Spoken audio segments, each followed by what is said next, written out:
Well, no one said the Stephen Curry experience wasn't going to be fun. That was a thriller that does not go the Golden State Warriors' way at the very end. But welcome back, Stephen Curry. You still got it. The rest of the Golden State Warriors, I don't know about them. But it was fun. And we got 4 more of these if Stephen Curry survives. And let's talk about it. The only sad part, besides the Warriors not getting the result they want, is tomorrow's Monday. And there's a strong possibility you watching this are doing so on a Monday. My heart goes out to you. Thoughts and prayers. If you're watching this on a Sunday night, hope you had a happy Easter. If you celebrate that, if you don't, that's okay too. Hope you had a good Sunday. And let's talk about Stephen Curry's Warriors. Steph's back. And damn, is he still fun to watch. The program is powered by FanDuel, and we're called the Golden Days. Hey now. Hey now. Let's go. Yeah, let's go. Welcome to the program. My name is Cyrus Saatsaz, your host for the evening. You can follow me on Threads and Instagram at DogWild. Over on Twitter, my handle is at Surf Journalist. The program on both platforms at Golden Days Pod, as we come to you live from the beautiful Northern California studios of Golden Days, following the Warriors. Again, a thriller. This was fun, and the fans, I feel like, got their money's worth. So Wardell, mission accomplished, because he said that was one of the reasons why he wanted to come back. He wanted to give the fans their money's worth. Damn, did they get it. But the end result, what you'd expect. The Warriors came into this 3.5-point underdogs. They do cover the spread, but they lose 117-116 on a game winner by Alperen Şengün with seconds remaining. Stephen Curry heaves up what would have been a game winner as the clock expired, but it was a prayer and did not go in. I thought it was interesting at the very right after the final shot and the buzzer. You saw Draymond Green in a given like an animated lecture to teammate Brandon Podziemski.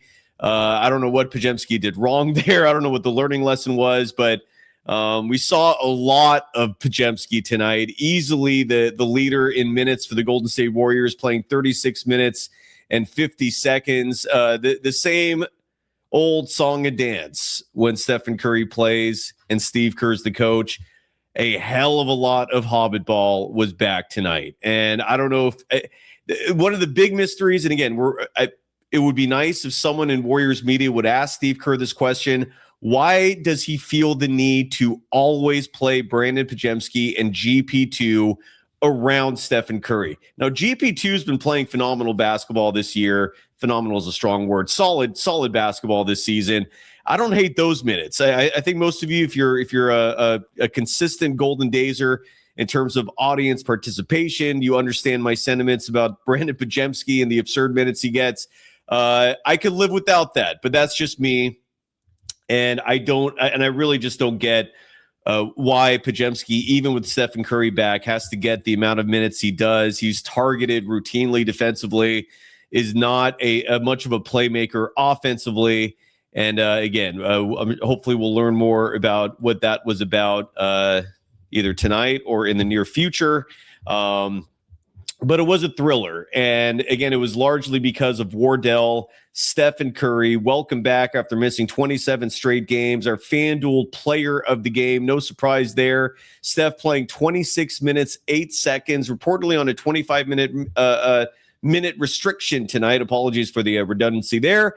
So Steph in those 26 minutes and 8 seconds, an absolutely fantastic stat line, 29 points, easily leading the team tonight in scoring. He led the team in net rating with a plus 12, led the team in three-pointers made with 5. He was 5 of 10 from beyond the arc. That shot went nowhere. Absolutely divine. 50% shooting from deep for Steph, 11 of 21 from the field. He was also attacking the paint when the Rockets were double and triple teaming Steph outside in the perimeter. And again, this is why the Podziemski minutes just don't make sense. Like, why not have someone out there who is a threat to take some pressure off Wardell and to take advantage of those double and triple teams. But Steve Kerr likes, again, the standard consistent lineup around Steph typically is Podziemski.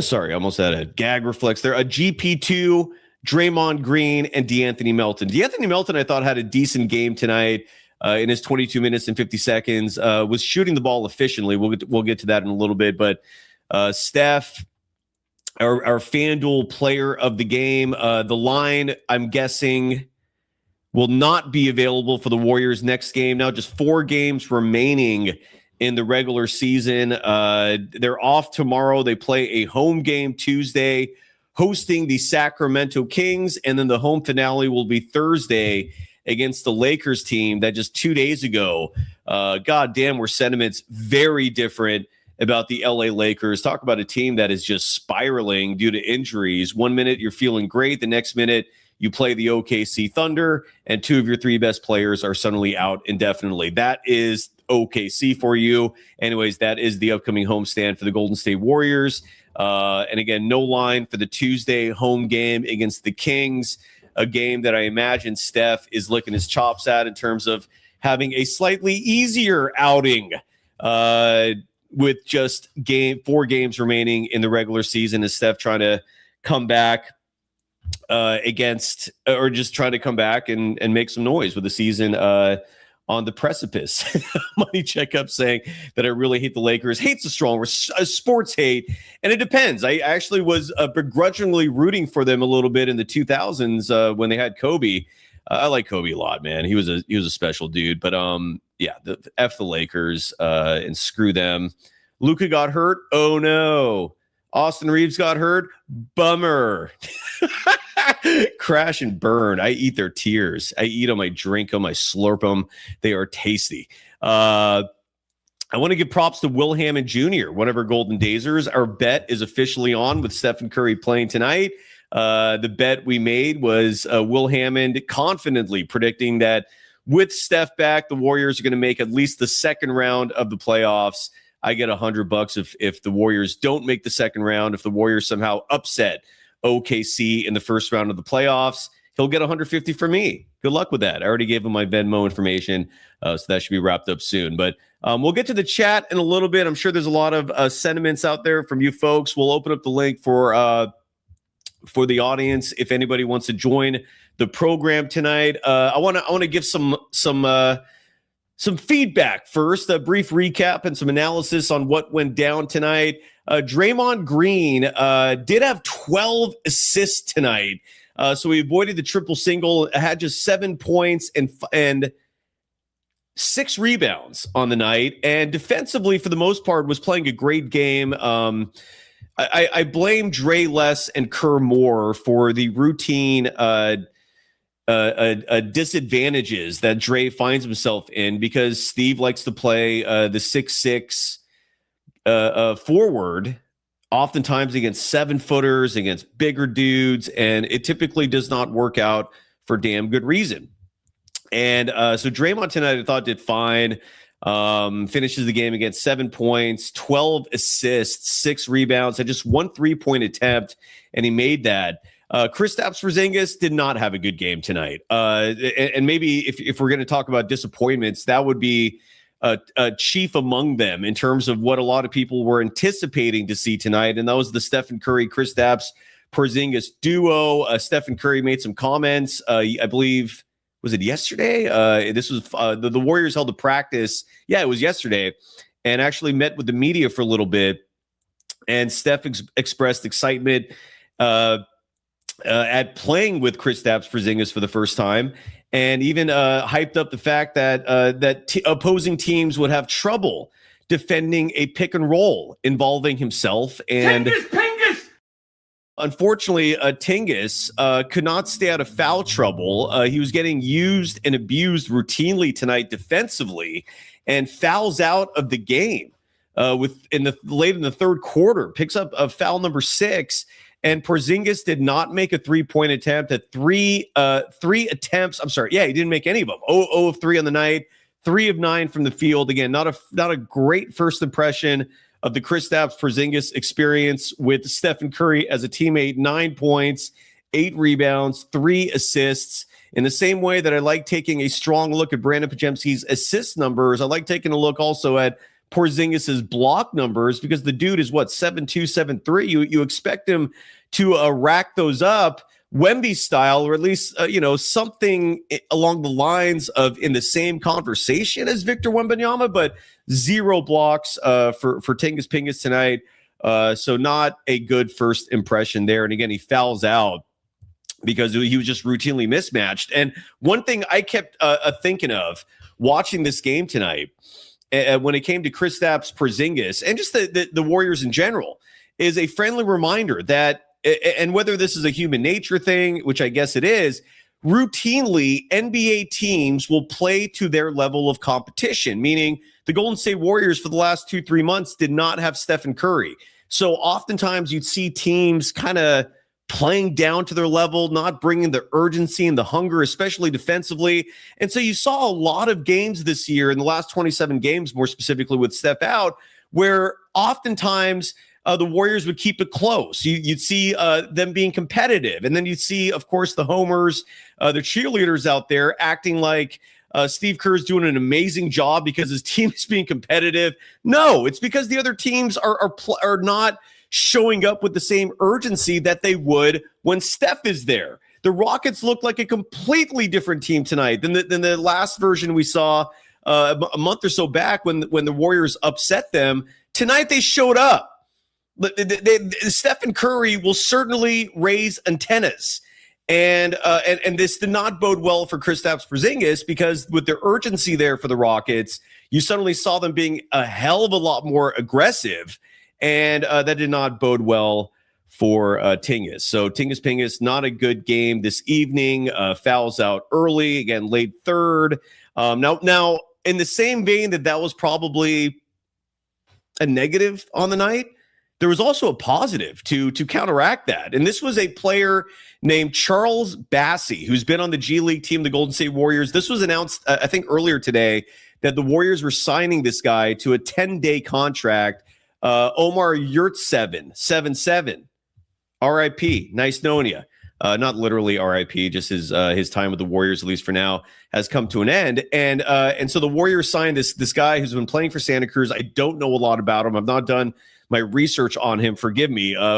By next show, I'll be much more well versed on Charles Bassey's background. But I thought he looked good tonight. He looked like a legitimate NBA big. That's the impression I got with the Charles Bassey experience. Would I have liked to see him play more than 9 minutes and 44 seconds? Yes. But in those 9 minutes and 44 seconds, the 5 points, 4 rebounds that he collected, a perfect 2 of 2 from the field, was solid. And makes me wish we saw him sooner.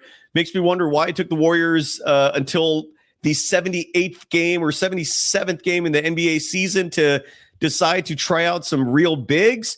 I guess better late than never, maybe. I don't know. But trying to be positive, even though you know me, if you're a Golden Dazer. Charles Bassey was a silver lining in this one. We'll see what the future holds for this young man. We did finally see our first ever possession with Steph and Seth playing together. Now, sadly, unfortunately, that experience lasted all of like 10 seconds. I believe we saw them playing together for the first time ever in both their histories in the second quarter of this game. What, in my opinion, really diminished the experience was the other 3 players surrounding them. Steve Kerr decides to debut the Curry brothers experience, the true Splash Brothers, I guess, with Podziemski, GP2, and Draymond Green. 4, not just 4 guards, 4 point guards in terms of physical stature. And Draymond.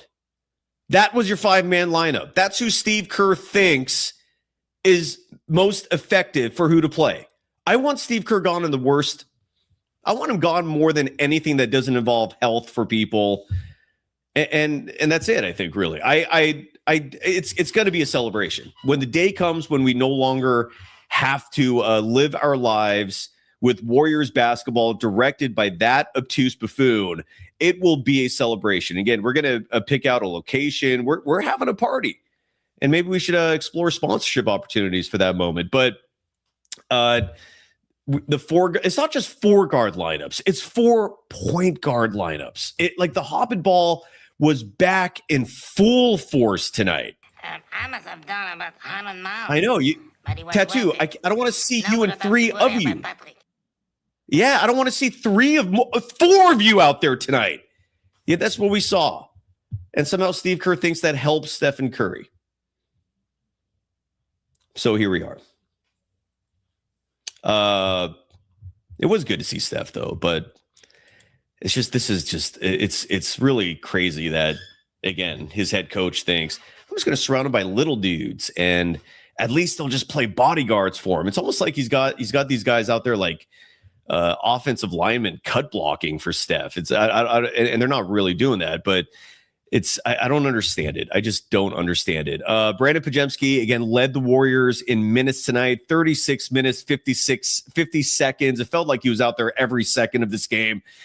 He gets taken out for like little brief bursts so he can, I guess, collect his breath, and then gets rolled back out there because Steve Kerr's in love with this kid. 36 minutes, 15 seconds, 18 points, 2 rebounds, just 3 assists. The one stat I always expect more for him. Again, a disappointment there in 36 minutes and 50 seconds. Dollar Store Dre, Timu Dre, doing more Timu stuff out there in the loss.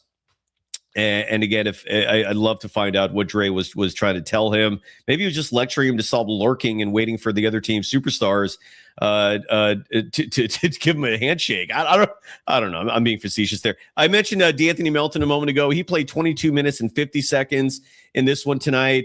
Had 4 assists, more than Brandon Podziemski in 14 less minutes. 6 points, was 2 of 4 from deep. Those were all of his field goal attempts tonight. Were those 4 3-point attempts, hitting 50% of them. So tonight was a good one in limited action for D'Anthony Melton. I'm certainly not pointing a finger at him. I also thought, again, GP2, I gave him some praise earlier for good reason, because whether he was a pest defensively, whether he was making driving layups offensively to give the Warriors a lead with seconds remaining, GP2 hit what would have been the game winner if Alperen Şengün did not follow that up with his own game winner that ultimately proved to be the only game winner of the night. But GP2 was exemplary. 25 minutes, 20 seconds, was 6 of 11 from the field, 6 of 9 from the field when you count shots that are just inside the 3-point line. He was 6 of 8.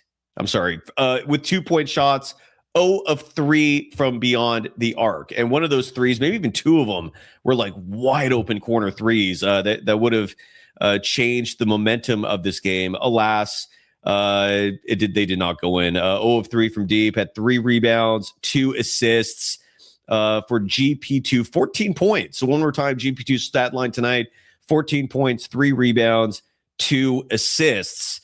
And defensively, while he is a pest, there were also a shitload of possessions where all Kevin Durant had to do was just shoot over him, because that's what you do when little people guard you. You just literally just look at the basket, take a nice deep breath as this little hobbit is below you, like trying to reach up and swipe the ball, and you just shoot when you're ready. Because that's how basketball works. Height matters. Size matters. Length matters. Not to Steve Kerr, though. Mr. Obtuse. Steph's brother, want to quickly mention the stat line for him tonight. He played 12 minutes, 39 seconds. All of his 3 field goal attempts were from beyond the arc, and he made 1 of them. So he was 1 of 3 from deep, adds 3 free throws, adds a steal, 6 points for Stephen Curry's brother, Seth. And again, the 2 brothers sharing the court for the first time in their careers tonight in the second quarter. A very brief moment there, and slightly marred by the Hobbits. I mean, when Draymond is your 5 and you're surrounding him with 4 point guards, and it's what was really wild is during that brief moment in the second quarter, the cameras caught Draymond Green yelling at his teammates to rebound better. And it's like, Dre, do you not are you like not understanding the physics of what's going on around you? Like if you're going to yell about the rebounding, yell at your coach for giving you 4 point guards and expecting them to grab boards over guys that are 8, 9, 10 inches taller than them. But I digress. I thought Pat Spencer had a good game tonight, and he got robbed of minutes. He only played 12 minutes, 9 seconds, and he came in for pods in the fourth quarter. I think the Warriors win this game if he had just kept them in there. But again, Steve Kerr, what are you going to do? So 117-116, the final. The Warriors shot 35% from the three-point line tonight. They were 14 of 40. When you take out Steph Curry's 5 of 10 shooting from deep, they were 9 of 30 from beyond the arc. So you take Steph out. And I haven't talked about Guy Santos, who was just Johnny Hustle tonight. I love Guy Santos if for a lot of reasons. Plays the game the right way. He's playing through injury right now. He finished with 15 points, 4 rebounds, an assist, 2 steals. Was 2 of 8 from the 3-point line. I want to look real fast at Guy Santos's first half versus second half numbers because I feel like he was shooting the ball better in the first half. Yeah, he was 2 of 5 from beyond the arc in the first half, 0 of 3 from the 3-point line in the second half. All I could say about Guy Santos is the Warriors did not lose tonight because of him. He's the last person I'm pointing a finger at. 5 of 15 from the field, again, 2 of 8 from deep. Draymond Green was 1 of 1. Porzingis 0 of 3 from deep. Melton 2 of 4. Podziemski was 2 of 6. GP2 0 of 3. Seth 1 of 3. And Pat Spencer was 1 of 2 from beyond the arc. So those are your 3-point shooters. The Rockets, meanwhile, from beyond the arc, shooting 44.8%. They were 13 of 29. Jabari Smith, who last game that these two teams played, did not score a single bucket. Literally. Like, I think his 3 points were he had like 2 or 3 points the last time they played, and it was all free throws. Tonight, a completely different story. Jabari and Draymond Green briefly having an exchange at one point in this game. Jabari was 5 of 7 from beyond the 3-point line tonight. Finishes with 23 points. His size was much more of an issue than the last time they played. He grabbed 9 boards in this one. And Kevin Durant, who had a fantastic game tonight, and he was 3 of 6 from the 3-point line. That's 50%, man. Those two combined were just on fire. Kevin Durant leading all players in this game in scoring with 31 points. Again, this was a fun game, even with the result. Alperen Şengün, mixed results. He was feasting inside, was 1 of 5 from deep, so the outside shot was not falling tonight. Ime Udoka was lecturing his big man, saying he was oftentimes acting passive with Draymond Green defending him. But again, he made the game winner with just seconds remaining, and the Stephen Curry's prayer at the end did not go in. Amen Thompson, I thought, had a solid game. He is just a physical specimen. And when he becomes a shooter in this game, and to me, it's not a matter of when, it's a matter of if, that's when you're going to see this man and maybe his twin brother start to apply the title All-Star to their name. But is Amen Thompson tonight, 39 minutes, 29 seconds, 8 of 11 from the field. No 3-point attempts, but finished with 18 points, 7 assists, and 3 rebounds. Amen is basically, I think, everything that Steve Kerr thinks Podziemski is, except he's not even close.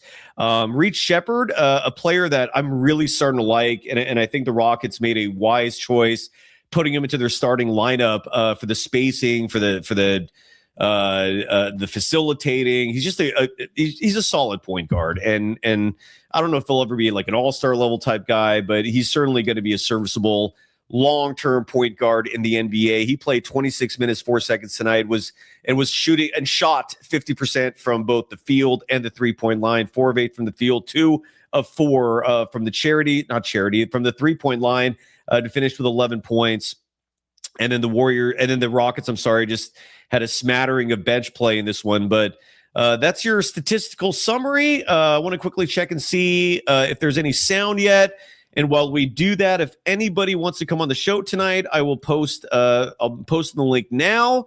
I bring people on in chronological order. If anyone's interested, and if not, totally understand. Sundays are usually a slow night. But real quickly here, let's see if any sound has come down the wire yet. I'm sure Steph Curry's going to address the media. I'll place Steve Kerr sound if it's anything pertinent, meaning if local media actually asked a question that's, worthy of us hearing what the answer is. And all I see so far is Joseph Dykes of the Mercury News, a guy who 1 minute was literally covering high school sports, and then that's the state of current corporate media for you. Now he's covering Warriors games, so all his content looks like what a fan would publish. What are you going to do? Anyways, I'm saying all that because he wrote on a tweet accompanying a Steve Kerr clip that the theme of the clip is Stephen Curry makes the game easier for everybody. No shit. I don't care about that. Let's listen to Stephen Curry. This is a good one. This is Steph talking about playing with his brother for the first time in his life. We got a couple sound bites of Steph. I'm most curious to see how he's feeling after a game like this. There was one moment where we saw Steph sitting on the bench, waiting to come back in, and he's got treatment on the right knee, and he's massaging the leg up and down. And look, I'm not going to pretend that means anything, but it's also not the best look. I just hope he survives. That's all I hope for. Just make it through the end of the season. Don't win a play-in game. Just don't. There's no good that comes from that. If you still believe after watching tonight that this Warriors team stands a chance in hell against OKC, again, put your money where your mouth is. I already got Will Hammond about to give me $100. I'll take your money happily. I have no guilt about that. But with that said, here is Stephen Curry talking about, again, one of the more lighthearted themes of the night. His brother, Seth, they play together. Kind of cool. For the first time in both their lives, they played on the same basketball court in a game that was meaningful. And let's listen to Stephen Curry following tonight's game, talking about sharing the court with his brother for the first time. Certainly a positive from this evening. Quite a few positives in addition to the negatives. But Wardell, it was nice to see him back out there. Sure as shit made the game fun and interesting, as opposed to a feeling like teeth being pulled when we watch Warriors basketball without Steph. So here is Wardell. So Steph, what was it like being able to play with Seth tonight out there? Oh, man. That was special. And we've both had a very difficult year. Honestly, him more than me with injuries. And I was joking calling us the rehab brothers because it's been like that all year. But to have that moment coming out of a timeout and talking about our matchups, and I was having flashbacks to Charlotte Christian high school, my senior year, his sophomore year was the last time in an actual game. I know he was on our training camp roster in 2013, but last time we actually played a game together, my mom was in the stands. She probably didn't have any more memory in her phone from taking all the pictures and videos. So it was that was a dream come true, to be honest. It hadn't really sunk in yet, except when I came out the locker room just now. Seth is very serious about taking this jersey I have on me. So I knew he'll take good care of it for sure. Did it bring you back even further than high school, bring you back to the backyard? And just when do you think that it will sink in, when you guys can bring back the memories years from now? All of our basketball journey from growing up watching my pops play, and I think there's this video of us in Toronto when we were up there shooting around on the court as kids. Like, basketball's been a part of our whole lives, and it's what we love to do. And the fact that, at this stage of both of our careers that we've had this opportunity, even though this is game 77 and it's the first time actually playing together, you definitely take a moment to reflect for sure. And when it is all said and done down the road, I'm sure we'll we'll put the pictures up from the night and talk about it. All right. And so that's Stephen Curry again talking about playing for the first time ever with his brother, Seth Curry. I wish it was more of that. We saw it for like, I'm not exaggerating in saying it was maybe 20 seconds that it was like one possession. And then Kerr immediately pulls, abusing his power like he always does. An NBA head coach has one primary power a piece of power. Am I being grammatically accurate here? Forgive me. But my point is, an NBA coach has one job and one decision-making power, and that's who plays and who doesn't play. And it's why I routinely call this guy out, Steve Kerr, because he abuses that power, and it's malfeasance, it's ineptness in terms of who he decides to play and who doesn't play. It's hindered the development of nearly every young player on this team with talent. It's not lost on me that Ryan Rollins had another great game tonight and is a potential favorite for most improved player. And to see Steph and Seth play, like, again, 20, 30 seconds out there, and then Kerr pulls Seth, brings in Melton, and then we never saw him again on the court tonight. It was just annoying. It's asinine. Steph the GOAT, I'm going to bring you up first because I did see you first, and then you must have had a connection issue. And then K, Nitty, and D Johnson. That's our lineup for who's coming on tonight. So we start with Steph the GOAT. How are you doing? If you're there. What's up? There you are. How you doing? Hear me? Yeah, loud and clear. What's up? All right, what's up? Yeah, I mean, this is probably the first game I've watched fully, I'd say, for like the past month. I'm not gonna lie, because the excitement, when Steph's out there playing, like, it's just definitely just unmatched. And although we lost, like, I'm not really mad because you're just stuck at a 10 seed anyway. So it's like all these games, really, they don't really matter in the grand scheme of things. And like I really just don't understand like the coaching decisions and like really the entire game, but especially the last like minute, when you need to stop, like having 4 guards out there. And like Şengün, he hits the shot over pods, which is like I don't know what I don't get the understanding at all, the reasoning of why you would put 4 guards out there, especially when you need to get a stop and Şengün is cooking.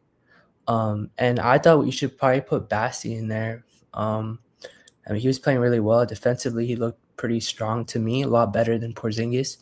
And just having that presence out there probably could have helped you like win the game.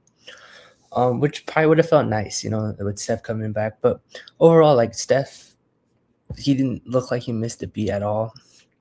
Like 29 points. Except for like the first minute. The first minute, he looked a little rusty, and then it was just back to usual. I'm never worried. Like Steph, this is part of his greatness. And look, you call yourself Steph the GOAT, so you understand this. Stephen Curry is one of the only players I've ever seen in the NBA who has zero issue picking up where he left off, regardless of how much time he misses. I never worry about rust with this guy. And it was literally a minute. It was like 1 minute of this game, maybe 2. Okay, if we're going to try to be accurate here, where he literally looked a little rusty, trying to get his feet under him, and then it was just back to the usual. It's incredible. He still attracts double, triple teams. He's still dangerous if you give him just an inch of space. And it's such a tragedy that he's routinely surrounded on the court by a bunch of little people, and his head coach thinks that's effective. It drives me insane, dude. Imagine if Stephen Curry had a coach who routinely surrounded him with the type of players that Houston has. Could you imagine Steph on the Rockets? Think about it, like replace, like put Stephen Curry where Reed Shepherd is on the Rockets. The Rockets are winning the title this year. And you could make the same argument for like 5-6 other teams out there. But as long as Steve Kerr is his coach, surrounding him with these little people, no. All it does is hamper him. It maybe helps him in terms of like an extra 3-point attempt that has a little space, because GP2 and Podziemski, it seems like their only agenda out there is just setting screens for Steph. But defensively, man, you see what the Rockets did tonight. It's not when you have a team of hobbits and half the game is defense, other teams will pick you apart. And do you see that too, or is that not an issue to you as much as it is for me? No, I mean, I definitely see it. I think even with the lineups that are out there, the 4 guard lineups, like I don't really see much of an advantage. It's not like they're like lengthy defenders or they're elite, like rebounders or great shooters. Like they don't really provide much of a skill to me. So I feel like you just play, have positional size, especially in today's NBA. Like, Yeah. it seems really basic, but I don't know. I really don't understand the reasoning.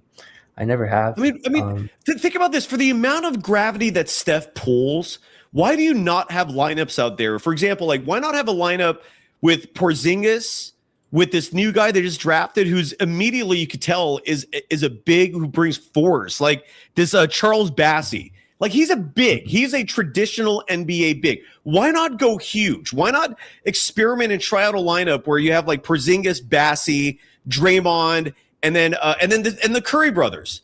But what's the worst that could happen? Defenses go apeshit trying to stop Steph in the perimeter, and he just feeds bigs who are single team down low with mismatches all day. Like this is where, again, for the upteenth time, the reason why Steve Kerr draws my ire is because he doesn't look at the Warriors with Steph and thinks, oh, Steph and 4 other real basketball players, we could just destroy other teams. No, his only thinking is how can I set it up so Steph has the most wide open threes? Like I feel like that's all he thinks about. It's just who can I surround Steph with that just makes him comfortable? And that is not conducive for success. I honestly don't know what the thinking is, to be honest, because we've never gotten media people grilling Kerr with hard questions to figure out why exactly he loves surrounding Steph with these hobbits. But Kerr drives me crazy for that reason, man. And just I hope he doesn't come back next year. I'd honestly like to see Stephen Curry play one season without Kerr just to see maybe how much better this team could be. That's just me, Steph. I don't know. I'll shut up now. I apologize. I'm being all negative again. Forgive me. I know I'm negative a lot. It's just hard to be positive with this effing guy as the head coach. It frustrates me to no end. I'm sorry. Go ahead. Yeah, I mean, I agree. Like, I feel like, Steph, he would be comfortable really on any lineup. Yes. And he probably should have some like defensive, I guess stability in terms of who you put out there. He's not the best defender, obviously. That's because of his size. So I feel like if you just put good two-way guys around him, that's like a formula for success.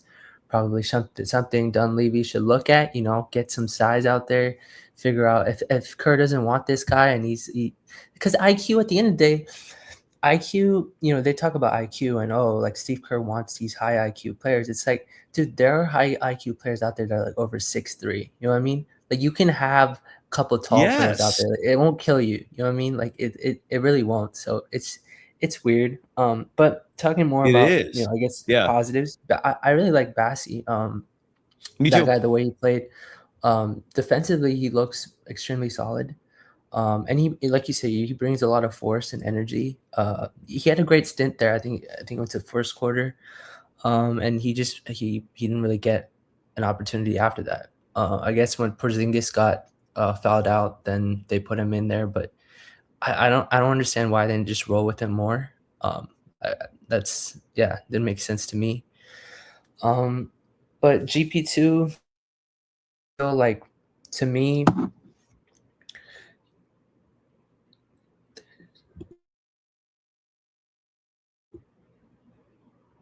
Why'd you stop there? You right?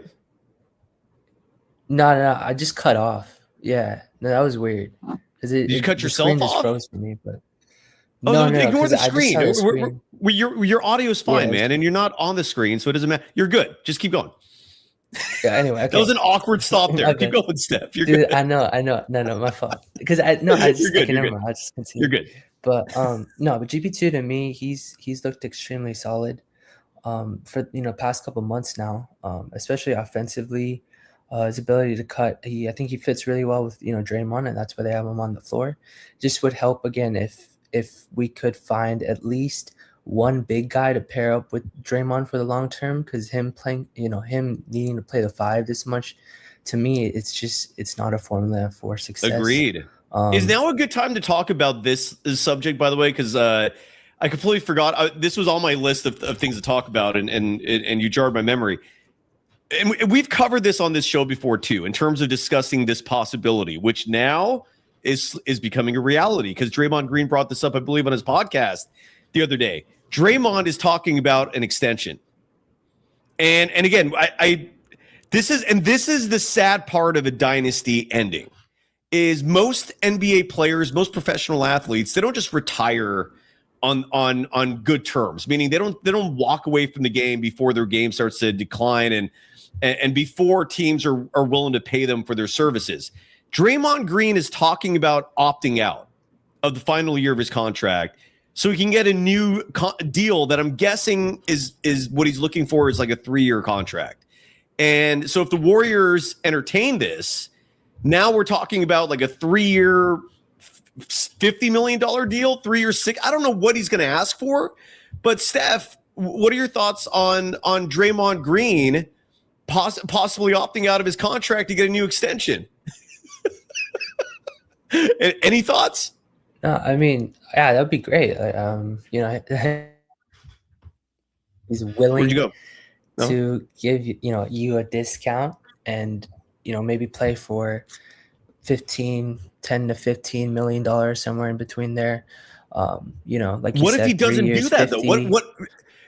I don't know. Why are you assuming that he's willing to take that much of a drop? What if his in his head he's like, I want a 3-year, $75 million contract. And here's the crazy part: there will be another team out there who will offer him that, because there are a lot of teams who are like this close to winning a championship. And in a lot of teams' eyes, like whether it's a Detroit, whether it's a Houston, whether it's a Lakers, like there are teams out there who look at Draymond and think to themselves, that's all that we're missing. And there is a strong possibility. And I'm fascinated to see what the Warriors do if this situation does become a reality of Draymond Green going, you know what? I know I turn 37 next year, but for what I do, I can keep playing. And again, this is the shitty part of a dynasty coming to an end is players usually, and this is why it's so difficult for most players to stay on the same team for their entire career, because they just want to keep playing until the wheels fall off. And when they're asking for that kind of money, that could cripple you when suddenly you're already dirt old. This is already like the oldest team in the NBA, if not the oldest, second oldest. Them, the Clippers are routinely in battle for that. But the Clippers, I think, just got younger because of Darius Garland and Benedict Mathurin. So I don't know if the Warriors have taken over that title. I haven't looked it up recently, but you're already like the oldest team in the NBA or top 2. And Draymond wants to stick around till he's 40 and make decent money in the process. What do you think?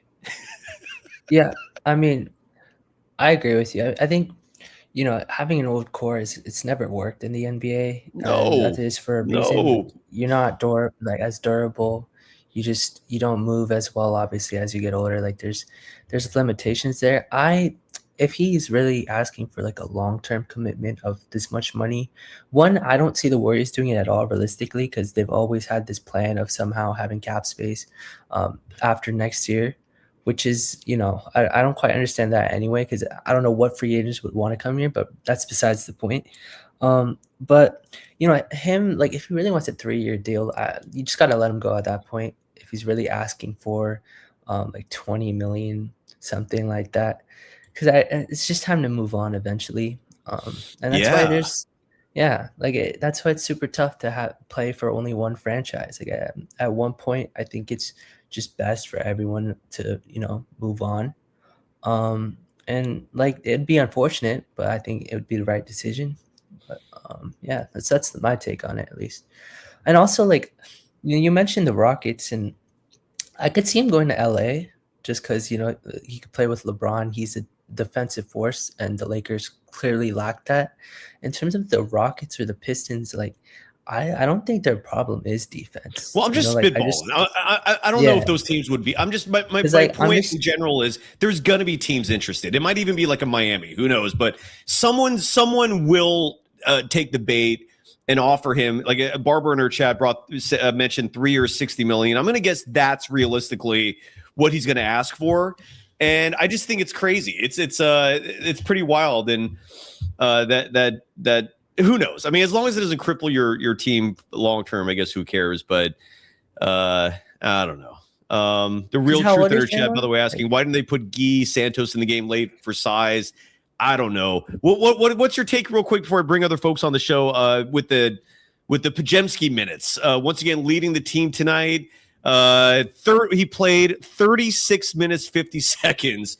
Are you happy with those minutes? I mean, I would. 37 is crazy in my opinion. Hey, look, he didn't play bad though. Like I didn't that one turnover yet in the fourth. Like that pissed me off. That's when I wanted him benched. But like overall, like he's a fine player, man. I think the minutes just make no sense. I think it's on the coaching staff, in my opinion, playing this guy 37 minutes. It doesn't make sense. You play him 25 minutes, 30 minutes. He can give you some production. And it is what it is. He's not a starter on like a team, in my opinion, that's like trying to contend. And maybe, hopefully, like just me thinking maybe they're just trying to get his value up. That's what I hope in the back of my head. Although, and Steph, the one Steph, I'm starting to interrupt, but the one thing you're still ignoring, like a lot of people do, is the other half of the game. Half this game is offense, half is defense. I'm looking at a highlight right now. I can't show it on the screen because of copyright issues of Alperen Şengün's game winner. Can you guess who he scored that on? No, I say it, but it's Podziemski. I know that. Yeah, it literally was. It literally was Brandon Podziemski. And what I keep telling people and advising people time and time and again, every time the Warriors lose a game, go look at the other team's Twitter account, because they're posting highlights of the entire game. I'm looking at the Houston Rockets Twitter account right now. Let me share this for my screen. Just to give people an additional a visual so you can see what I'm talking about here. Just go to their Twitter account. All right. This is the Houston Rockets Twitter account right now. And every time the Warriors lose a game, it's the easiest free film study imaginable. Just look at all these highlights they put. There's 1, there's 2, there's 3, there's 4, 5, 6, 7, 8, 9, 10. Okay, I'm losing count here, and I don't want to keep doing this exercise because I think people are understanding the gist here. All you got to do, if you really want to know night after night what the issue is defensively with your Golden State Warriors, go to that other team's Twitter account every time the Warriors lose, which happens more times than not, and you can see who the problem is defensively on this team. It ain't rocket science. It's the guy who's getting the most minutes on this squad. His footwork is just not good enough to routinely stay in front of opposing offensive players, and he's 6'4", with an average wingspan. So when he's defending, let's say, someone like Kevin Durant, and newsflash, when you have a 4-guard lineup, one of those guards probably is going to have to defend Durant. What do you think is going to happen? All he's going to do is just turn around and shoot the easiest shots imaginable. Half the game is defense. People are routinely ignoring that. And Brandon Podziemski defensively is at best average. Realistically, below average. And that's the guy that Steve Kerr thinks deserves the most minutes night after night. It's infuriating, man. It's crazy. Anyways, Steph, any final thoughts? I want to get to the other folks waiting in our chat. You're doing good, by the way. I don't mean to cut you off. You have a lot to talk about. I mean, we can wrap if you have a lot more to say. I'm sorry. Go ahead. No. It's fine. You can move on. But I'm excited to see, Steph play a couple more games here. Just to see some excitement and see some exciting basketball. And this the was playing, exciting. I think it is what it is. Yeah, it was exciting, exactly. And that's what I like to see just as a fan, just some excitement in terms of what I'm watching and not kind of the bullshit I was seeing the past 2 months. You know what I mean? So overall, I'm not mad at this game. It was a fun game. And yeah, that's all. Thank you. Real quick before you go, a random question. I'm just trying to gauge others' perspectives here. Is Reggie Miller as bad of a broadcaster as I think he is, or is that just me? Because I listened to that guy's takes, and we've all been listening to it for 3 decades now. He's been a color commentator pretty much, or 2+ decades since he retired from the Pacers. And I've never been more turned off by him. He never provides analysis that informs me. He's not that entertaining. He's such a kiss ass. I'm kind of done with the Reggie Miller experience. Are you as down on him as I am? I'm trying to figure out if other people feel the same way. Yeah, I mean, I think he's pretty repetitive in terms of what he says, and like he doesn't provide too much. Like I'm trying to think of who are like even the best commentators. Like in terms of the play-by-play guys, you already know. Like Mike Breen is one of the best. The Noah Eagle, he's also pretty solid. Kevin Harlan's a guy I look at. I really like his play-by-play. But in terms of Me like too. the secondary, commentator, I don't I'm even so know anti who I nepo like. baby. Like So the Noah Eagle thing, it's like, I guess, but because it's just like, since when? I don't know why broadcasters' children feel entitled to follow in their parents' footsteps. Like, why are we giving these jobs to these guys' kids? What? I still never will understand why in the media game, like the nepotism thing, just seems to be just something we ignore. We just kind of brush off our shoulders. Like, I'm not. It is one of the most unfair things on the planet to give people jobs based solely on who mommy or daddy is. In most cases, daddy. And Noah, is it Noah? Is that his first name? The Eagle kid? Ian's son? Why is that acceptable? Yeah. Enough with the nepotism bullshit. Stop with the nepo babies. That's a nepo baby, man. Give me a break on that. I'm done ranting. I'm sorry. Any final thoughts, Steph? no, I'm good, bro. Thanks for having me. All right. No, you were good. You did great tonight. Predictions for Tuesday, Warriors Kings, because something tells me the Warriors will win that game. I could be wrong, but I think they're going to win. Yeah, Your thoughts? I don't think the Kings could beat anyone, so I think that should be an easy one. Yeah, it should be. We hope. We shall see. It'll be bad luck. The good news is, win or lose, none of these games matter for the Warriors because the 10th seed is locked. They're not going to go up. They're not going to go down. Like, they could lose all of these games, and it's going to mean nothing for the play-in tournament. So this is more just us scouting. And I agree with you, Steph, 1,000% on one thing, which I think is something we can all universally agree on. The Warriors are night and day, more interesting, more entertaining, relevant. It's must-watch TV when Steph plays, even when the Warriors themselves are pretty loaded up on Asperger's. Ass space burgers, not the mental condition, but actual hamburgers that come out of your ass. Any final thoughts from you? No, I mean, one take I have in terms of just the full NBA is this, like, Please. the bottom teams, man, it's really bad. Like, I know they're trying to implement like tanking rules or whatever, but the fact that the Warriors are gonna stay at 10 and they're gonna have like a losing record, it's sad. It's not even close. Like the 11th, 12th, 13th seed, like they're just losing out, which I don't blame them. I just blame the rules because it's a bad look on the NBA. In my opinion. Agreed. That's definitely something. And it's also a huge reason why I don't want the Warriors to get out of the play-in tournament. It is because as long as you stay in that play-in tournament, you're going to get that number 11 pick. You have a 9.4% chance of getting a top 4 pick. You have a 2% chance of getting the number 1 pick. And if you make it to the playoffs, you're dropping 4 spots in the draft. You're losing out on any hope of the lottery. And why? So that OKC can slaughter you? I don't like. I really hope the Warriors are sensible enough to be aware that this is awesome. All right, this is fun, but when that play-in tournament starts, don't get out of it. Like getting out of the play-in tournament, there's no benefit in that. Are you like Steph? Do you think the Warriors have a shot against OKC in the first round? Nah, I mean, like. Maybe a game, but even that, I don't. Yeah, maybe a game. Maybe a game. You're right, because anything could happen. But just set this thing up for next year. All right, next year, like just position yourself the best possible.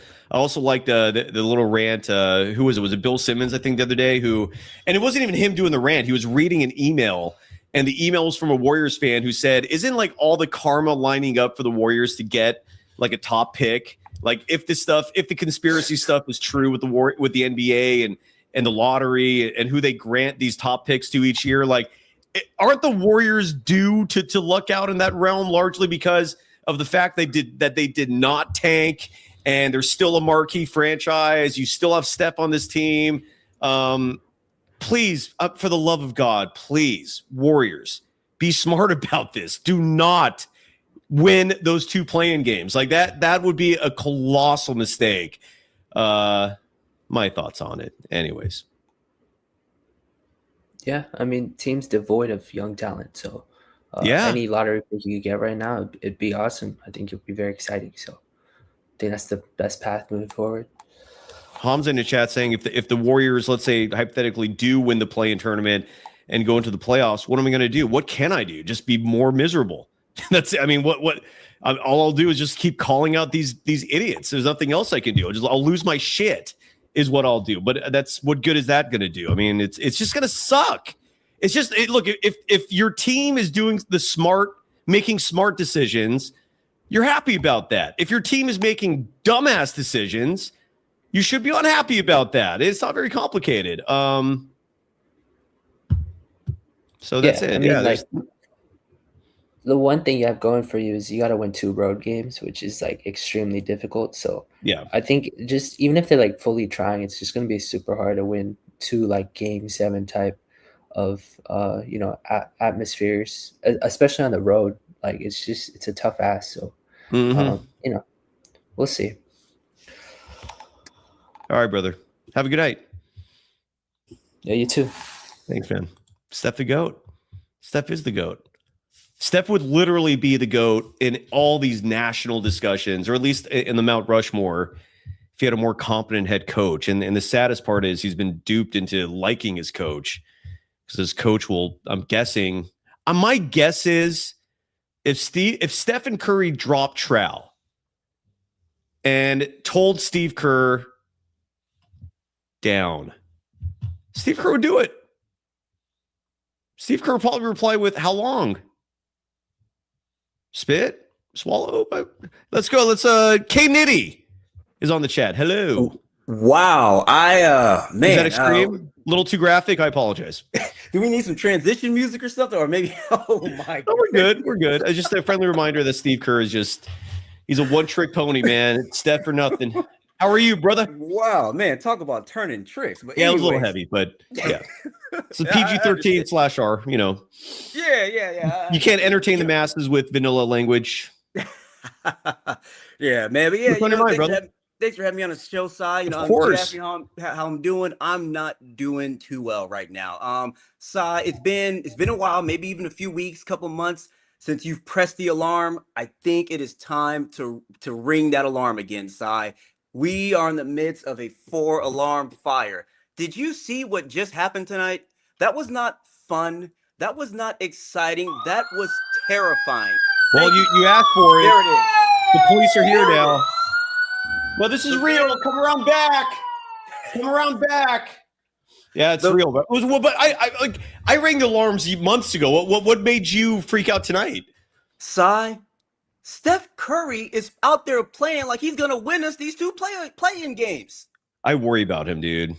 Oh my goodness! You know, I'm really worried about him. You know, maybe we'll get a ramp up. You know, maybe we can still preserve that. Like I think we're at 11 overall, and like you said, men lie, women lie, numbers don't. If there's a 9% chance that we can get a top 4 pick, I mean, what did Batman say in that movie?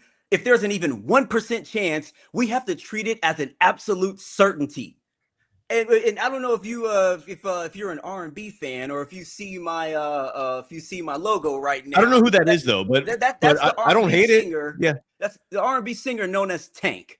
Okay. Because that is what the Warriors, I mean, that's what we need to do right now in order to preserve the future. All right. This is full-blown tankathon. Unless we are going to win the title, we need some help. We need some talent.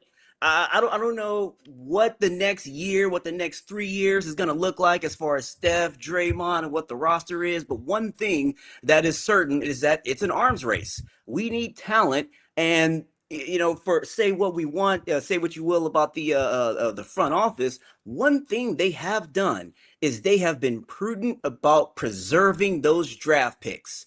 And if we have them, we've got to make them count.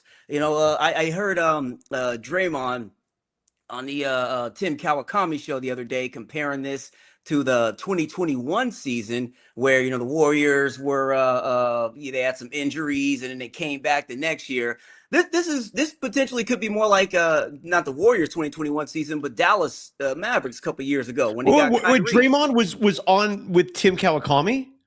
I have a couple other points on that. Yeah, I was going to ask if you heard that. A couple points I'm going to get to that later, but my point that I was going to make right now was just that Luka, he was going to play in the last couple of games. Dallas could have made the play-in, but Dallas Mavericks tapped him on the shoulders like, "Hey, bruh, your knee ain't feeling too good, huh?" It's like, "No, I'm feeling great." Like, no, bro, listen to me. Your knee ain't feeling good. You understand me? And so, he listened, went with protocol. He didn't want to sit down, but he sat out. And that decision to miss the play-in got them Gabbard, which got them into the finals. And so that's the position the Warriors are in right now. I understand, Curry doesn't want to have that loser mentality, but this is a winning strategy, proven winning strategy. And I want us to win. I'll at least get some talent to have a choice. And K Nitty, just to add to that, again, every time I bring this up, people just act like I don't get any reaction to this, and I never understand why. But like in 2012, that was the first time like I saw this Warriors franchise making really smart decisions, like playing chess instead of checkers. And what I mean by that is making moves that set you up 2, 3, 4 years down the line. And they tanked very subtly, but they tanked in 2012, so they did not lose their top 7 protected pick. They were in danger of that if they kept competing and trying to win games. They thankfully did not, and they kept the number 7 pick, and that turned into Harrison Barnes, and that was the moment where this dynasty really started to take off. And the last thing I want is this team sacrificing another shot at that. So that why? So that you can watch Stephen Curry play against the Thunder, against OKC. The best ever in our chat writes, "Do you really trust this front office and Kerr to draft someone decent?" No, but this draft is so deep.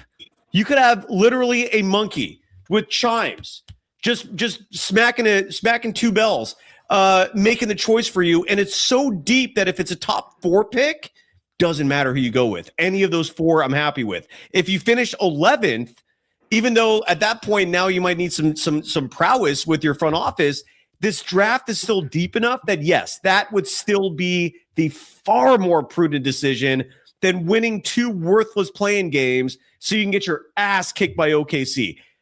I don't think that's complicated, man. I don't understand why it's so hard to convince so many people that this is clearly the smart strategy here. Anyways. As players, I get it. If that's not your bag, that's not what you're doing. Yes. Yeah, even but we're not players. Exactly. Exactly. We could sit back here and go, okay, come on, let's roll the dice, because even if it is a player like Harrison Barnes or a player like Gabbard, these are players who are in your starting lineup who make a huge difference, who can win you the title, even if it's not Steph Curry, who we draft next, and it also may be Steph Curry. We just do not know, but we got to roll the dice. And to the point too that the person who commented was making about, do we trust? It's not about trust, it's about choice. We really aren't presented with any other choices. Yeah. And not to mention, look at credibility is important. Like, for example, I'm guessing Steve Kerr's wife is one of her birders is in our chat right now. And this person at Turkey Tana writes, "I trust Kerr more than me." Why? I've only been a journalist for 25 years. What have I ever lied about? I've been hosting this program. I've been on YouTube. Let me summarize it that way. I've been on YouTube for 5 years now. As crazy as that may sound, maybe even 6. What have I ever said that in hindsight was not accurate? Why? Meanwhile, Steve Kerr, you trust him with his Anthony Lamb decisions, with his Ty Jerome decisions, with his Corey Joseph decisions, with his Quinn Cook and Swaggy P decisions, with his Brandon Pajemski decisions. What the hell has Steve Kerr done to earn your trust, Turkey Tana, to make you go out of your way to try and fail spectacularly? And now you're going to get banned because apparently your only agenda here is to try to get me to comment. And congrats, I replied to you. And if you think you want something for that, yeah, you got a cookie coming in the mail. All right, I'll bring you a cookie, or better yet, your boy Steve Kerr might even bake you a cake. Congratulations on that. Oh wait, you're not getting any of that shit because you didn't win jack shit, and none of this matters. It's utterly asinine, man. It's just the Steve Kerr apologist. It's utterly asinine. And again, that clown is now banned. So congrats. Like you're not going to get your opinions heard. So if you think you got to win, good for you. Continue on, K Nitty. Yeah, and that leads me to my next topic, Draymond on the Tim Kawakami show. And this, the criticisms of Steve Kerr is one thing that was addressed on there, and that's why I was curious. So Draymond was a guest of Kawakami? Draymond was a guest of Kawakami because apparently so that was the show. So that was the show then where Dre talked about playing 3 more years. Right. Exactly. Yes. Okay. Right. Yeah. He said him and Steph, they talk every summer about how many more summers that they have in them. And he said that last time they had this conversation, they both agreed that they have about 2 or 3 more summers left in them. So yeah, that was that. And 2 or 3. Jesus. Okay. Yeah. And as I was what do they say about the Kerr stuff? I'm fascinated. Yeah. So the Kerr stuff. Now, I am a Kerr defender to a point. I'm a defender in that everything he's done, I don't believe in taking away something. I don't believe in taking away things from people. And so I give him credit for everything that he has been able to accomplish. And then where we're at right now, I mean, again, numbers don't lie. What did Bill Parcells say? You are what your record says you are. So where we're at right now, we've gotten to where we're at right now because of some decisions that happened in the past. I'm no expert. It's easy for me to armchair quarterback, but it just is what it is. So, right now we're not out here winning titles, but I'm not going to take away the pass away from them. But anyway, so regarding what Draymond and Draymond said on the regarding Steve Kerr, Draymond credited Steve Kerr with building this dynasty as much as Steph Curry himself, Klay Thompson, Andre Iguodala, and that's someone in the locker room. And I got no comment one way or another. I'm not there, but as I was listening to that, I was just like, oh man, if Cy hears this, well, I just kind of look like no Dre actually. So Dre is very active on Threads, or at least he was.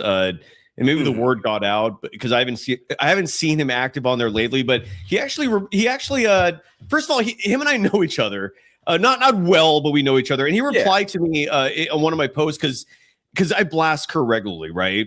And he actually replied and gave one of a very standard like cookie cutter copy and paste defense. He goes, "What are you talking about, man? Kerr was the assistant on the 2021 Olympic staff. We won Olympic gold in 2024." Just defending him. And he's been doing this in a lot of places. All of a sudden, like Steve Kerr's reputation is apparently something that Draymond Green is defending. And he's turned into the full board company man, dude. So with Draymond, I guess what I'm trying to say is I've tuned him out when it comes to anything he says about Steve Kerr because, and look, it doesn't surprise me either that Draymond is defending him. And I've told him this. It's like, look, Steve Kerr literally was at a crossroad himself in 2020 in fall of 2022, when Draymond punched Jordan Poole, Steve Kerr had some difficult choices to make. And what Steve Kerr decided to do at that moment was be loyal to Dre without a fault. Like 100%, you know what? I'm rolling with you. We've won 4 championships together. You're my guy, and back and forth. And so Draymond is reciprocating that favor of loyalty. Like if Steve Kerr could have easily gone a different route, suspended him, punished him, and possibly tarnished his whole career. Instead, Steve Kerr has had Draymond's back, and Draymond's returning the favor. Good for them. I just don't listen to it. I don't think. But going back even further than that, another thing that Draymond mentioned on the show was how it would be an honor to make 10 all defensive teams. And one of the reasons why he would be so proud of that was because coming into the league, he fell so far in the draft because people did not think he could guard any position. He's a little undersized. What position could he guard? You wouldn't put him on the guards or centers. And so the fact that defense was a reason why people did not believe in him. And then Steve Kerr comes on the team and he goes, no, you know what? Actually, you're going to be the starter on this team. And even when David Lee, the all-star, comes back, I'm going to keep you in the starting lineup. So, I think it probably even goes back further than just that moment. Steve Kerr, It's worth noting, though, Kerr was not the head coach when Draymond was drafted. And Kerr did not start Draymond until David Lee got hurt. And then and we've seen how Kerr rolls with injured players. If you get hurt, and it's weird because ethically, I feel like there's an unwritten rule that you're not supposed to lose your job if you get injured. And that rule does not apply to Steve Kerr, man. He does not respect that rule one iota. And that's what happened. It's David Lee got injured. David Lee was going to be the starter on that team. And again, this goes back to people who think Steve Kerr's some genius or some innovator. No, David Lee got hurt. Draymond Green was next man up. Draymond took full advantage of that and made himself an indispensable piece, and the rest is history. And but you're right, they have so much history. They go back 12 plus years. Draymond's also like a very loyal soldier who strongly respects like the player coach dynamic. He's a Tom Izzo disciple, and so I don't take Draymond seriously is what I'm trying to say when it comes to Steve Kerr. It's a very biased take, and I get it. I get it. Like, you've been through wars together, and he's had your back through everything. I understand it. I just don't agree. Yeah. Another point that takes me to tonight's game that I thought was interesting that Draymond made on that show was playing with these new guys, playing with the roster without Steph Curry and Jimmy Butler and a lot of these guys who were injured, even playing with KP, who's new to the team. Draymond mentioned that these players don't really know how to play with him on defense.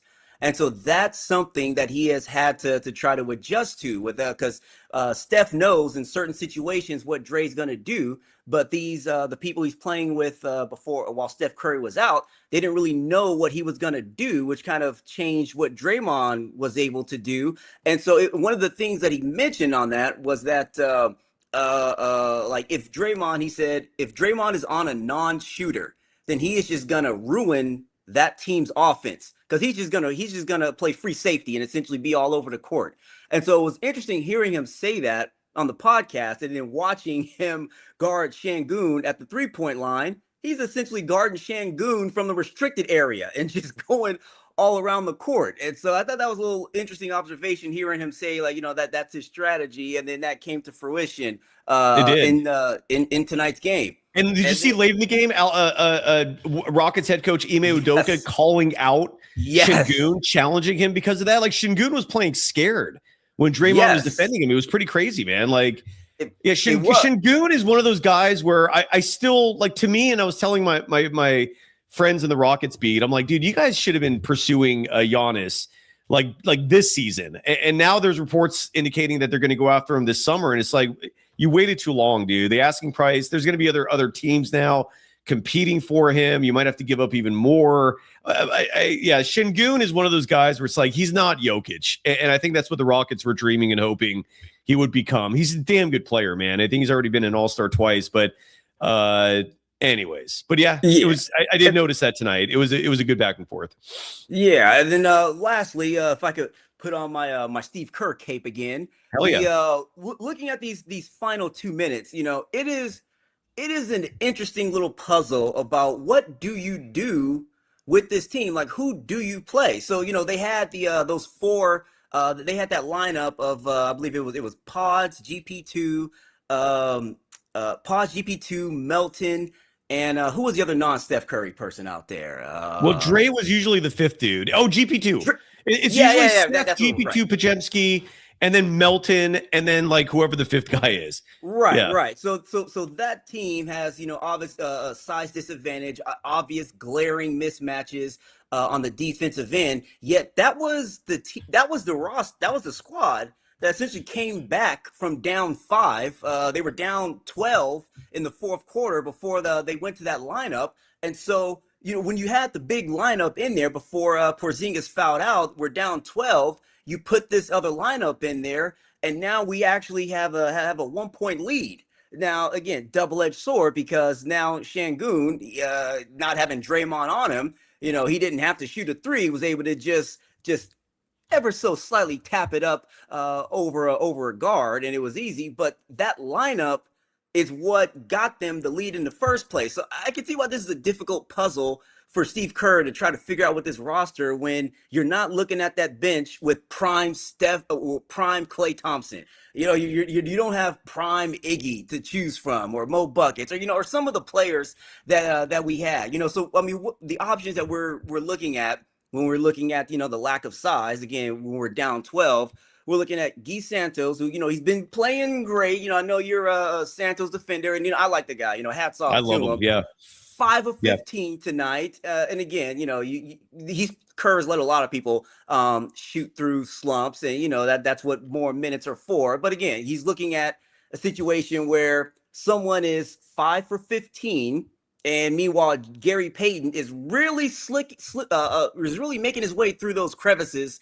And Gary Payton was playing really good down the stretch and had a lot of key buckets that got us up. And Pods was 7 for 11, like he was shooting at least efficiently from the field, not from the three. But so these are your choices. Like it's kind of like pick your poison. It's not like we're looking at prime Clay and Iggy down there. What Will Richard, I guess, could have been another option, which maybe. But I mean, my point is just we're not looking at Hall of Famers or All Stars. No, on that but bench. the size thing is important to look at, even regardless of talent. And you're right. This is a thin team. And also, friendly reminder, a huge reason why this is the team we're looking at is because Steve Kerr sold the front office that a team that a core of like 37, 38-year-olds can magically compete. And it's like, yeah, they also can't magically stay on the court all the time. And that's why you don't routinely field super old teams, because they're not going to be durable and stay on the court. Worth mentioning, by the way, because a couple of paid chats. I want to get you real quick while I have you, K Nitty. Where are you, K Nitty? You articulate yourself very clearly, so you sound like a professional. Where do you join us from? I'm in LA by way of the Bay. Nice. So you went south. Yeah. I'm south at the minute. Born and raised in the Bay Area, but currently whereabouts? living in Where are you Los from? Angeles at the moment. Where are you from in the Bay? Alameda. From Alameda, okay. Yeah. I grew up not too far from the arena, so been Warrior fan all my life. Were you Tom Tolbert's neighbor? Or did he live close to you? Are you even familiar? Because that's Tolbert calls Alameda home. That's why I was. So your question of am I Tom Tolbert's neighbor? I might have been at one point, and I know how you feel about him. So that pause was. I don't care. No, I wasn't asking for that. I was just curious. The answer is yes. Alameda's a small town. Let me put it to you that way. It is.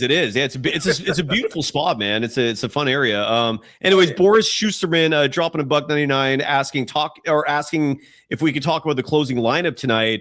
And I mean, again, Brandon Podziemski was in that closing lineup. Huge surprise. He's the one who gave up the game winner to Alperen Şengün. The other players, let me pull that up because I don't think we've actually cover that extensively. And while I look that up really fast, I do think it's funny that Luka Doncic, whose hamstring strain or tear, whatever the hell it is, it's causing him to go to Europe for treatments. And it's the chatter about conspiracies is through the roof right now. People think he's going there to get PEDs. Some people think he's going there to get the whole, the old school, like the transfusions that supposedly help people heal faster. What are your thoughts on athletes going to Europe to get some sort of magic elixir? You're asking me a question that I maybe know a little bit too much about that I'm not at liberty to say, but I will say that people. Whoa, wait. How do you know? What do you mean you know too much? I'll message you offline. But when people go to Europe to get right, they normally come back right. Yes.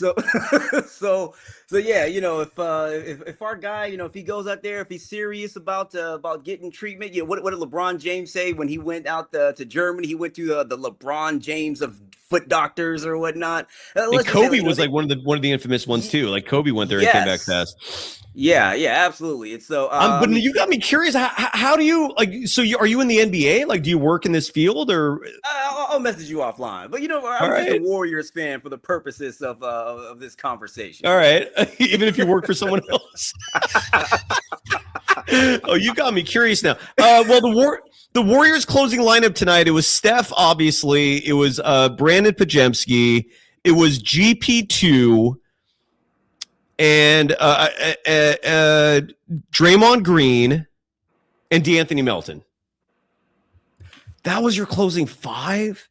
And so as bad as that sounds, because while we were on hold, while I was on hold, I rewatched those last few minutes, and offensively, that lineup was getting it done offensively. Houston was in a rut, like you said. It was. Şengün didn't know his right from his left foot. Meanwhile, GP2 was just cleaning up everything, catching missing shots. The lane was wide open. They were doing a 2-on-1. Oh, and that's one thing about Reggie Miller too. Reggie Miller was calling that out. How when they were doing the 2-on-1, he was, hey, look at this backside, look at this backside. And sure enough, GP2 was like one of the main people who was able to take advantage of that. So he does that every game. It's really impressive that like teams just lose sight of him, man. I think his size actually helps him in that situation because when he knows how to use it, which squirming. is great. What's up? Because he knows how to use it. Right, exactly. He's like wiggling through like all these like bigger dudes, and all of a sudden just pops out with a cut. It's phenomenal. It's absolutely phenomenal. But Boris Schusterman, go ahead, sorry. I was going to say, I do get the criticism because live by the sword, die by the sword. That is exactly how they lost, was because the defense, it was just so easy to just, let me get this, take this shot right here in the paint. Exactly. Unobstructed. They're like licking their fingers, like as the shot clocks run, they're like just getting ready, like testing the wind. They're like, oh, I'm inside. It doesn't matter. Like it's there. Yeah, there's no threat. There's no defensive threat. But to Kerr's credit, it took them a while to figure out that they could do that the whole time. Did it though? I mean, weren't the Rockets leading most of this game? They were up 12. They were up 12, and then they just couldn't score on this lineup. That when Reggie Miller kept calling out, "Oh, Kevin Durant has melting on him. Just shoot over him. Just shoot over him." And that didn't happen. That only happened at one possession when they were and Kevin Durant shot up a prayer with 1 second to go. That was the only time, like in that stretch down the stretch where Houston where they took advantage of the size. But they were in a drought for a while. I don't think they realized what they were. No, that's true. That is true. And the Rockets' biggest lead in this game tonight was 15. And I'm guessing that was in that third, fourth quarter range where the Rockets started to pull away a little bit, and then the Warriors came back. Look, if you're asking Boris who maybe should have played, given the limited options on this roster, I don't understand why Guy Santos was not in the game. I think he's earned the right to close games given his play. He played 32 minutes 4 seconds tonight. He gives you size. I don't know why Kerr does not trust him nearly as much when Stephen Curry's playing versus when he's not. I don't know why Seth Curry was limited. I mean, if he's on a really hard minute restriction, I could kind of understand that. And he's another guy who also doesn't give you size, but I'd still take his shooting and the incredible spacing that he would provide.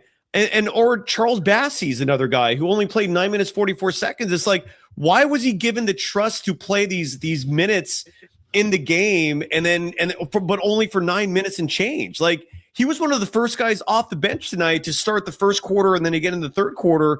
And then we just only saw him for these two little runs, and he was actually impressing.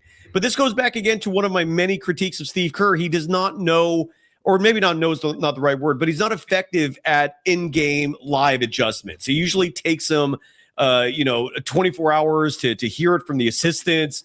One of his 12 assistants, as Jeff Riggenbach in our chat loves to criticize, or maybe it was someone else, Ben Alazir, Israel, maybe brought this up. Yeah, I don't understand why the Warriors have as many assistant coaches as they do either. That's just stealing money. Good for them, but I don't get it. But that closing lineup, Boris, Guy Santos, I do wish we saw him in there at the end, whether he was in there for Podziemski. And speaking of Podziemski, even though like you're not getting much of a difference size-wise, you're actually maybe going a little smaller. Pat Spencer, I thought, was playing great tonight. And I would have closed with him because Pat Spencer, he played 12 minutes and 9 seconds. And of those 12 minutes and 9 seconds, he played, hold on, I'm looking at his fourth quarter numbers. He played 8 minutes and 26 seconds in the fourth quarter. Wow. So I don't know why he didn't close with him. He was I thought Pat Spencer was a huge reason why the Warriors were even able to make this comeback. And he was a plus 11 or a plus 5 in the fourth quarter. He was 2 of 4 from the field, 1 of 2 from beyond the 3-point line, made both his free throws, had 2 assists just in the fourth quarter in those 8 minutes and 26 seconds. I would have closed with him, but that's me. When you say you would have closed with him over GP2? Podziemski. I would not have brought Podziemski back. Like, Podziemski came back in the game at around like the 3 or 4 minute mark. Yeah, the 3:30 with 3 minutes 34 seconds to play. Steve Kerr brings Podziemski in, takes Spencer out. So Pat Spencer had literally played the entire fourth quarter until there were just 3 minutes and 34 seconds remaining. And at that point, I'm just trying to see. So the Warriors were trailing by 2 at that point. Anyways, right. So we put Pat Spencer in over Pods, who's I think an inch shorter than Pods, and Şengün's still making that shot. Regardless, yeah. But I would have. That's just where I have sympathies with Kerr from a construction standpoint. Any criticisms of the construction of this team is like, yeah, I mean, like these are our options, and so we got here somehow. By Kerr's design, though. I hope you know that. Yeah, like that's the part that I would have no pushback on. Like anyone who had a say in the construction of this team, it's like, well, we get to the fourth quarter and we have no options of who to put in. That we got here somehow. But like once you have these options, I'm like, oh, these are not choices I envy. I'll just put it that way. No, it's not. This is not. I mean, yes and no. It's just they're shorthanded with size. But again, that Bassey kid looked good tonight. But yeah, this is all by Kerr's design, man. This team is entirely like his. His fingerprints are all over this thing. Anybody who thinks he's not the GM, even though he doesn't have that title, you don't have the full picture. Clearly, Tree Sin in our chat dropping $2 as a donation, saying, "Remember when Kuminga soloed the Rockets? This was, I think." Was it 2 years ago, I think? And yes, I do remember that clearly. And that would have been a great option to have in that closing lineup. Şengün's not shooting over him. No. But that's spilled milk at this point. Yeah, it is. It's exactly. And then Tommy with a $5 donation writing, last week, Kristaps Porzingis indicated he envisioned staying with the Warriors to play with Steph beyond this season. Then recently, he said he's not sure. Tommy, please forgive me. I missed the part where more recently he said he's not sure. Have you heard about anything about that, K-Nitty? I'll try to find that real quick. I have not heard that at all. I mean, the way he was talking previously, I wonder if it was not sure from the standpoint of like, I don't know what kind of contract they're going to offer me. I don't know if I'm going to stay healthy. I don't know what's going to happen in the playoffs. I don't know if he was being coy or if it was a legitimate, like, we'll see. Yeah, that is interesting. Oh, I found it. I found the story. So thank you to Tommy for bringing this up. So Kristaps Porzingis. Oh, this is why I missed it, because I don't have a subscription to The Athletic, and about once a year they actually publish a story which is readable. Once a year, maybe once a year at the most, they'll publish something that's worth the subscription. But so Kristaps Porzingis told The Athletic's Nick Friedel, when asked about his future with the Warriors and whether it's going to be with the Warriors or not, Porzingis responded, quote, "It's hard to say. Of course, it would be nice for me to go ahead and say, yes, I want to continue here and this and that. But the reality is I didn't have a good year at all. I barely showed what I'm capable of. And so I have to see what's out there," unquote. Yeah, that'll be interesting to see what is out there. And just Nick, this is a longer conversation. I'll call back maybe some night about this, but what in the world do you do about next year? Every single option that I have heard sounds horrible, particularly because like you've got the Jimmy Butler out for half the year, and then when he comes back, you don't know if he comes back at all. So it's like, what are we even looking at next year? Well, we have all off season to look at that. I mean, we're talking about like bringing back Kawhi, which just guarantees that we have Kawhi and Jimmy out, because I mean, what our plan is, Kawhi playing basketball in the NBA? Like that's a little question. Well, here's the thing. And first of all, just to finish up with Tommy with the $5 donation, my guess is Porzingis got some sort of message from the team in terms of what they're going to offer him. He probably, this is just me with just giving you an opinion. This is not rooted in anything substantive. I'm just telling you based on, my experience, what I'm guessing is going on here. My guess is Porzingis's representatives had some sort of conversation with Mike Dunleavy and or Joe Lacob, and got some sort of semblance of what they may offer him. And that number probably did not excite Porzingis at all.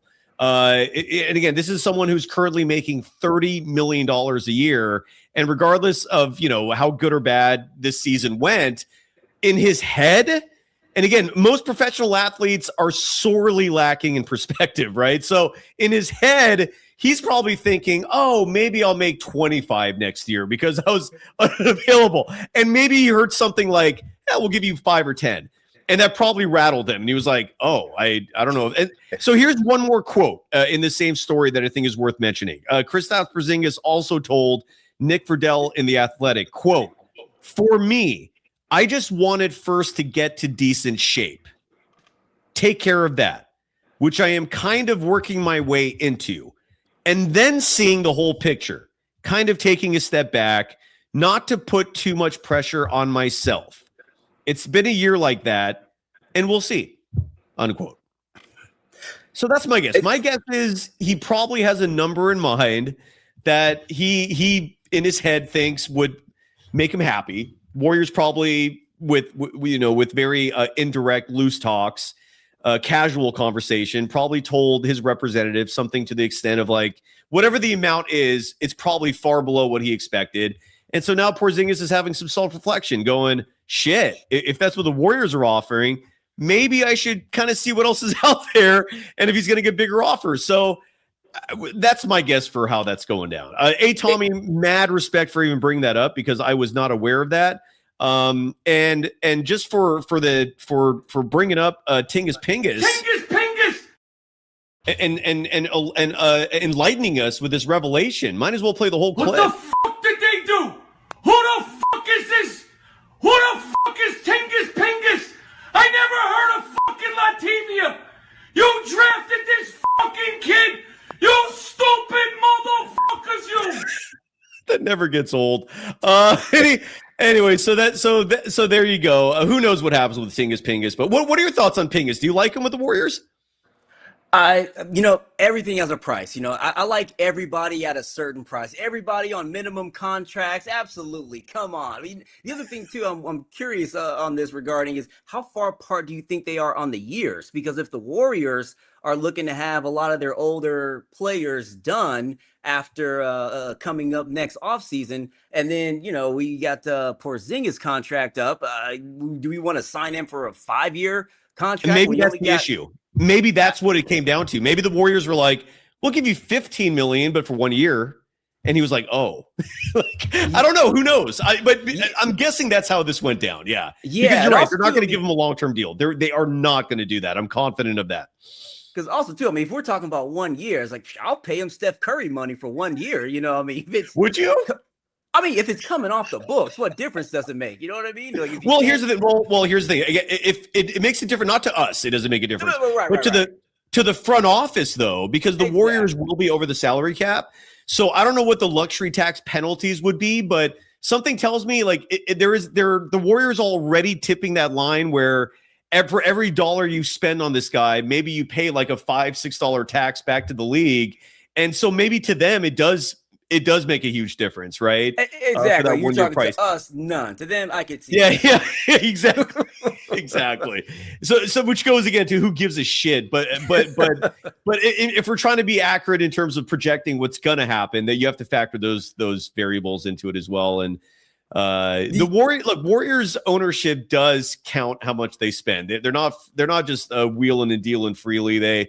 They do have a bottom line that they constantly monitor, and it's one thing to sell the rest of the owners on going well above your budget when your team is contending for championships. Case in point, friendly reminder of this, each of those years, like they're during that 5-year run where they made the NBA Finals every season, this team was making an additional $100+ million. Sometimes it was hundreds of millions of dollars in additional revenue. And it was almost all profit. Like these numbers are shockingly public. I don't know how they're public, but there's been a lot of stories written about this. The Warriors made a fortune in those 5 years where they were going to the finals year after year. And a lot of that was they were not even in the salary cap at that point. I mean, they were not above the salary cap at that point because they had these really team-friendly deals, whether it was Klay Thompson, Steph, Draymond, they were not getting their big dollars until about 2020 or close to that. So the Warriors were making a killing, making the finals year after year. Each round of the postseason makes a team something in the range of 10 to 20 million, and that goes up the more rounds you go. So they made a killing. So it was easy for them to kind of overlook the additional expenditures for personnel. Now that you're a team that's, I hope they don't get out of the play-in, but if they do, okay, great. You got one round. So that's an extra 10 million you're going to make for your franchise approximately. And there's a huge difference between 10 million and let's say like 150 million. So that is factoring into this in terms of how much money Kristaps Porzingis will ultimately make. We shall see. Yeah, and then you subtract all those home playoff games. Yeah, that adds up. Again, rich people problems. But yeah, I could totally see that. And then, damn rich people, those mother effers. Anyway, the last thing I'm gonna bring up, which is something you mentioned just before I got on. I'm not a Nepo baby, but oh my goodness, the Nepo babies catching strays on your show. Like they should. I think they should. Why? What do you care? Only from this standpoint. Like I know, people with connected families. I know, you're friends with a lot of them. There are a lot of good people who you like with connected families. And so I just thought it was ironic and somewhat amusing to hear you just go in on the Nepo babies. But I was like, oh, come on. I mean, we look at whether it's the who would be your next pick of the Warriors to be the head coach, or some other people who have been around the industry. I'm sure there's a lot of people with families in the industry that you're a fan of and you respect. Yeah, I specifically called out broadcasters. Who are Nepo babies. Well, I was referring more specifically to play-by-play broadcasters. And I think it's the most classic example is Harry Carey. The old baseball broadcaster. I think his son was Skip Kerry, or the guy who was the play-by-play guy for the Atlanta Braves, and then he has a grandson who's called. It's like, why? Like, okay, your job is to talk. Why is this a family thing? I mean, Hollywood, I kind of get it because it's a marketing angle, right? So if it's like the son of a movie star and they actually do impress you on a big screen, it's like, all right, fine. Like you're selling an image, you're selling an idea. But for a play-by-play broadcaster, for radio hosts, for media jobs in general, it's like, why are you depriving other people who probably would love to have this job and would bust their ass and would pay their dues, but you're not going to give them an opportunity because this guy has a dad who did this job once? Like, in what world does that make sense in terms of being fair and being just? That's all I'm trying to say, man. I'm not judging someone in terms of their character just because of who their mom and dad is. But I'm sure as shit could have a strong opinion about a job, about a position, a profession that should maybe be open to competition in terms of who gets it, maybe should be open to a meritocracy in terms of who deserves it, but we're giving it to people's kids? Like, that just doesn't sit right with me. I don't know. I'm trying to tiptoe around it just because, you've, this has been a family show at some point. You've had a lot of co-hosts who have families in the business, and so I was just bringing. Well, here's the thing: I don't shy away from it. Like, for example, Sophia Jones. Exactly. You can make a strong case that, but I've also mentioned this repeatedly. Sophia Jones was my student at San Jose State University, and so when our paths first crossed, it wasn't like, oh, your dad is Mark Jones. No, my first association with her was learning that she was on the women's basketball team.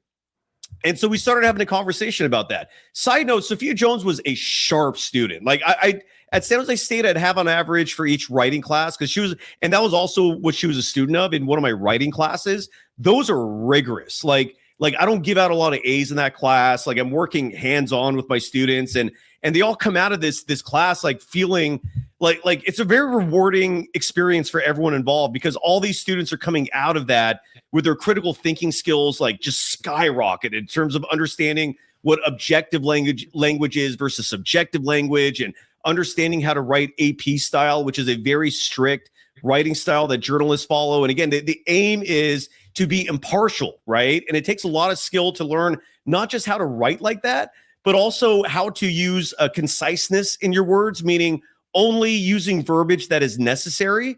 I never gave out a writing assignment that was more than a page, for example. because the goal was for the quality of the writing to be good. I could care less about fluff. And I'm sorry for digressing there. The point is, she was an exemplary student. And it was only after I got to know her that I found out her dad was Mark, and I already knew who Mark was. So it was just, that was a very crazy coincidence that worked out.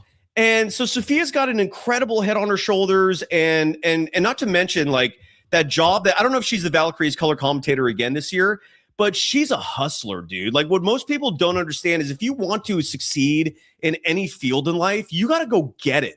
You can't just apply for a job and hope for the best. Like, you got to be aggressively pursuing these positions, and you got to make the individuals with the power to hire, they need to know how badly you want it. And she is gung-ho in that department, man. Like, she's the one like calling constantly, expressing interest constantly. I respect the shit out of her. Like, she's got a good head on her shoulders. Her work ethic is exemplary. And like, I don't consider her to be someone who got to where she is because of her nepotism. Like, she didn't get her job playing basketball for San Jose State University because of nepotism. Now, on the flip side of that, there's a kid named Greg Silver. Greg Silver is now on KNBR. Greg Silver's dad is Mike Silver, who's been a columnist covering the NFL for decades. Greg Silver's dad is also best friends with Steve Kerr.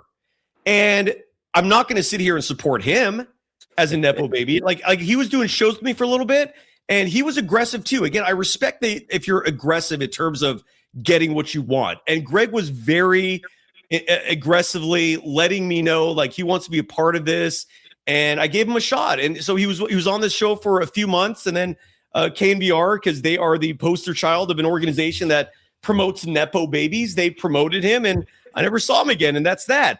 I'm not going to defend him. Like, his dad like got him that internship. He takes full advantage of his dad's connections. KNBR should be embarrassed of themselves for how many kids of media personalities they have behind the mic. And Larry Krueger, one of the last conversations we had publicly, he was like, well, they're working cheap. It's like, so what? Offer the job to someone else who would take it for cheap. Like why does it have to be the child of someone who accomplished relative success in this industry? I'm not a fan of nepotism, man, because it reeks of unfairness. And if I have a personal bias, it's that nobody has ever handed me shit in life, man. Like, the only advantage I ever had when I got my first internship in the year 2000 with KNBR, I had a classmate at San Francisco State University who told me who the right person was to apply for an internship that was not openly advertised. And that was my luck. Because the KNBR had offered me like a promotions internship. Again, this was 26 years ago. I was like, promotions? Who the hell? Hell no, I'm out. And then my classmate was like, oh no, you got to actually talk to this guy. They don't advertise it. And so I lucked out in that realm. And you do need luck no matter what you're doing in life to really achieve success. There needs to be luck applied to a part of that along the way. And that was my luck. But I've never been the benefactor of nepotism. I sure as shit have been on the other side of it, where I've lost out on opportunities because of nepotism. And that's a shitty feeling. I don't think anybody should have that feeling. I don't think anybody should be handed things in life. Earn your shit, at least if you want my respect. But that's just and now you are earning every single listener trying. fan you have of this show. And I appreciate your time. I know I've held the show hostage. But, no, you're good. No, you're K Nitty. The only thing I ask is follow up on messaging me, because you clearly know your shit, and I want to find out who the hell you are. So reach out to me, man. Let's talk. All right, yeah, for sure. You have a good night. Also, in You case too. you don't remember, I'm the same guy who mentioned the common noun versus the verb when it comes to the quote unquote the Hansas. Yes, of course. I remember that. That was a good correction. Thank you. I needed that. Yeah, anyways, you guys, you have a good night. You take care. Dude, you were awesome, by the way. For the record, like you sound like a natural at this. I'm dying to know who you are, because something tells me you are connected, sir. But thank you, bro. That was a fantastic call. Thank you. All right, you take care. You too, K Nitty. That is a K Nitty. Great conversation there. Anyways, the best ever in the chat saying that Noah Eagle earned his stripes too. How?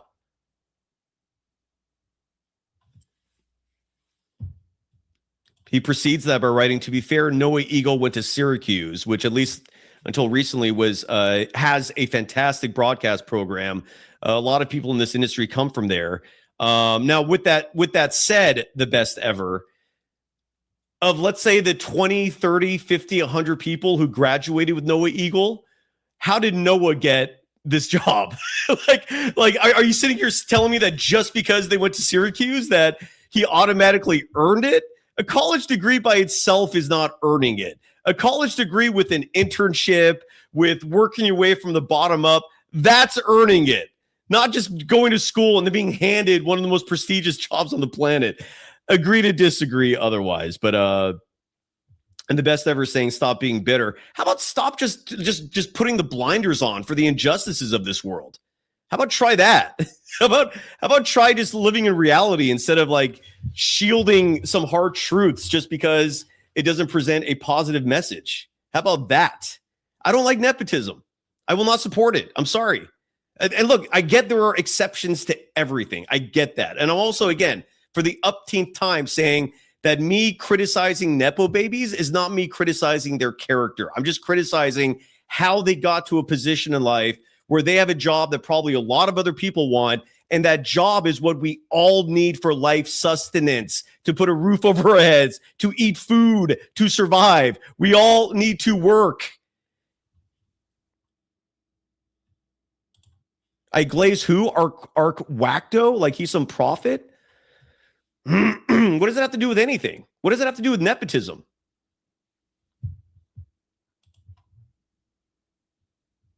Armando Laura, if anybody actually earned his position as a tenured professor at UC Berkeley. Come on, man.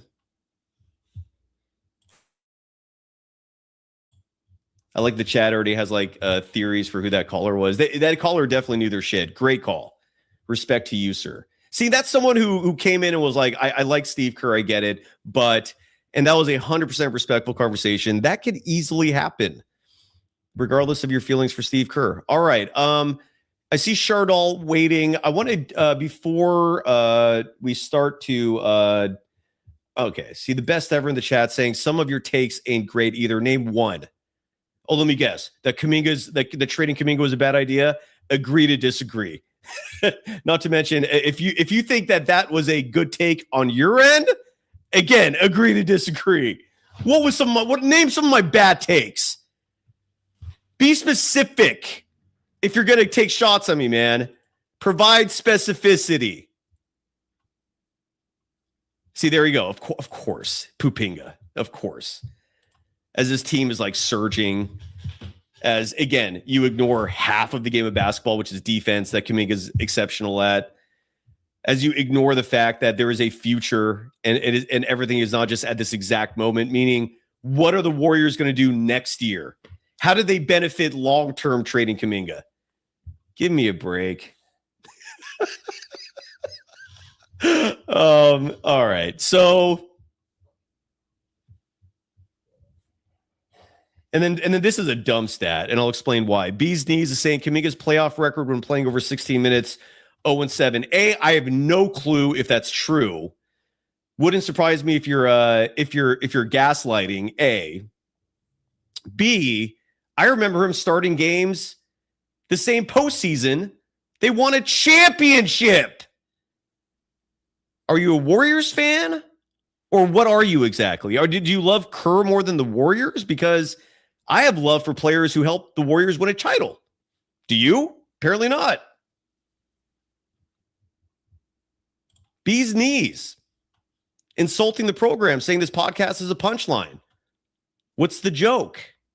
Specificity, please. Not casual, bland-ass talking points that are not just non-specific, but inaccurate. And Bee's Knees, you're allowed to come on the show instead of being a loser texting 24/7 anonymously with insults. It's one thing to be an anonymous chatter, anonymous texter, whatever. It's another thing to be anonymous and lob grenades. That's where the respect is gone. Oh, you want to take shots and then hide? What does that say about you?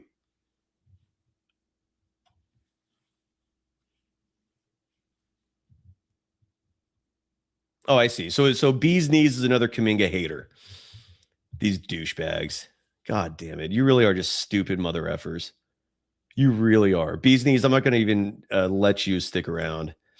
I've seen your type a million times. You resort to attacks the moment you don't like what you hear. I'll just ban you ahead of time in this case. I got a couple emails I want to get to because there's some good ones. So let's get to it. Let's open up the mailbag on this Stephen Curry night. Side note, is it a coincidence that Stephen Curry timed his comeback on Easter? That was a weird one. Letters, we get letters. We get stacks and stacks of letters. All right. We got some emails. Some of these I've been wanting to get to for a few days now. First one comes from Dwayne Middleton.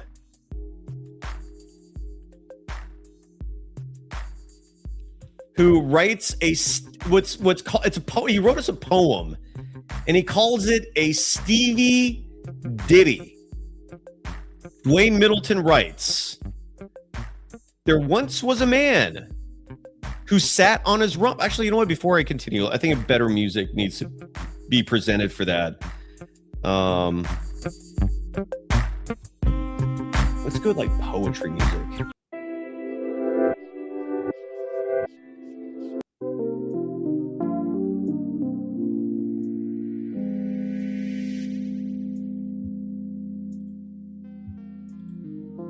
There once was a man who sat on his rump.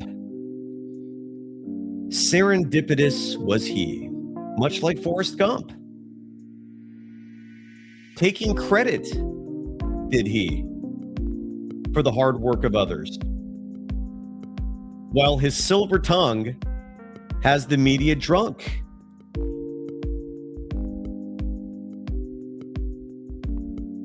Let me read that one more time.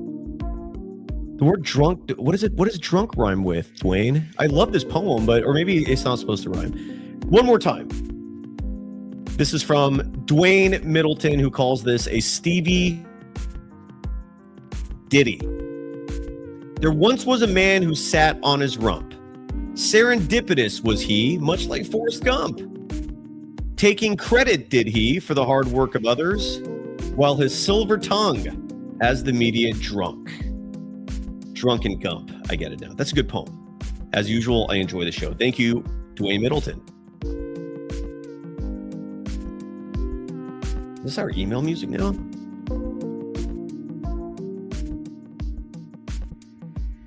Here's another email. Letters, we get letters. We get stacks and stacks of letters.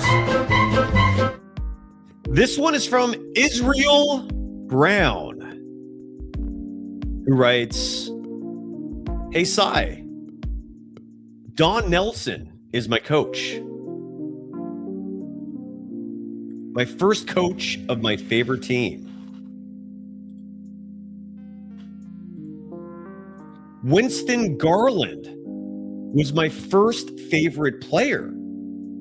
Run TMC, Antoine Jameson was solid and scored 50 in back-to-back games. I remember that vividly.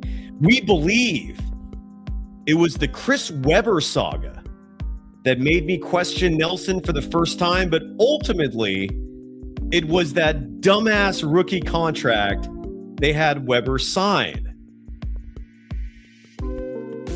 God, that makes me bitter too. In case you're unfamiliar, this was a long-ass time ago. We're talking 30 years ago now. Just crazy in and of itself. The Warriors gave Chris Webber a contract that was something like 15 years, $74 million. And I think the first year had a decent amount of change, and everyone expected this contract to be rewritten and blown up after year one. But the Warriors, with this dumb contract, gave Webber an out after 1 year. And if I remember correctly, Webber was nice enough to let the Warriors trade him so they get something back instead of him going away for nothing. And they ended up with Tom Gugliotta, who I guess had some decent years after the Warriors. They didn't do shit when he was with the Warriors, but that was a mess. Anyways, we go back to the email. I know some people don't like Nelly, who drafted Tim Hardaway, Latrell Sprewell, Dirk Nowitzki, and Stephen Curry, among many others. But I like him.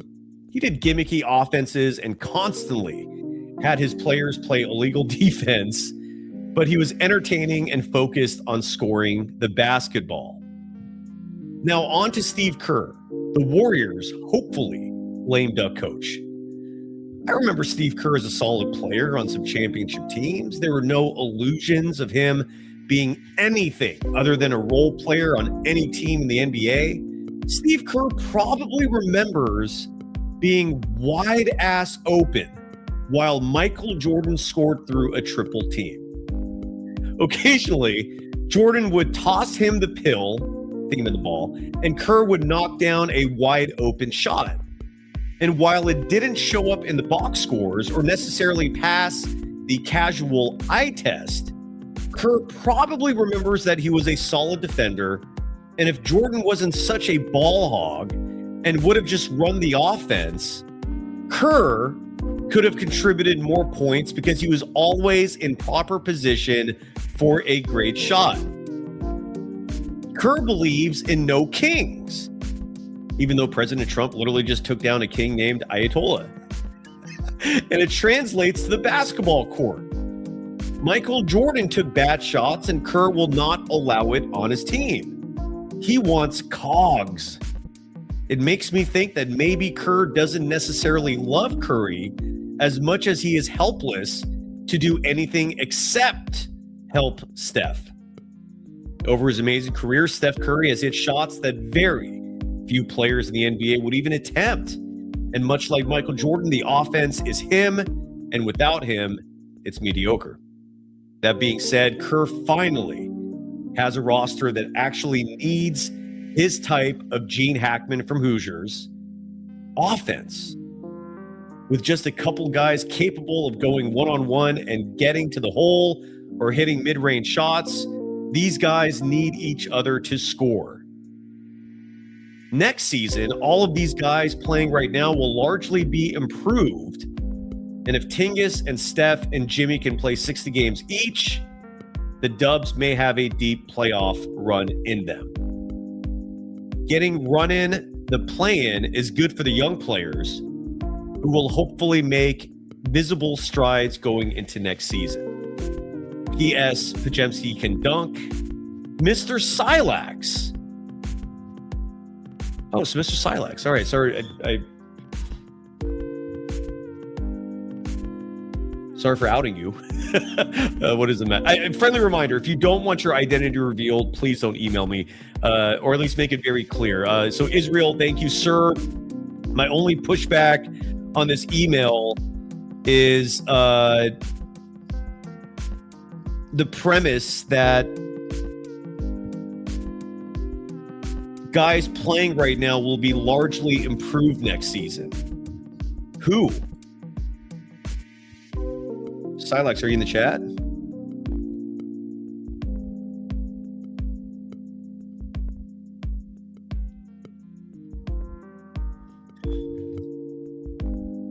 Because I don't know who you're talking about there. That's the part where you lose me.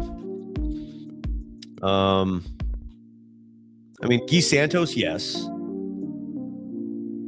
Will Richard played 5 minutes, 36 seconds tonight. I don't know why he had such a minimal role. But I don't know where LJ Cryer was either. I guess with Steph back, LJ's the sacrificial lamb. Maybe he has another 2-way scenario. I don't know.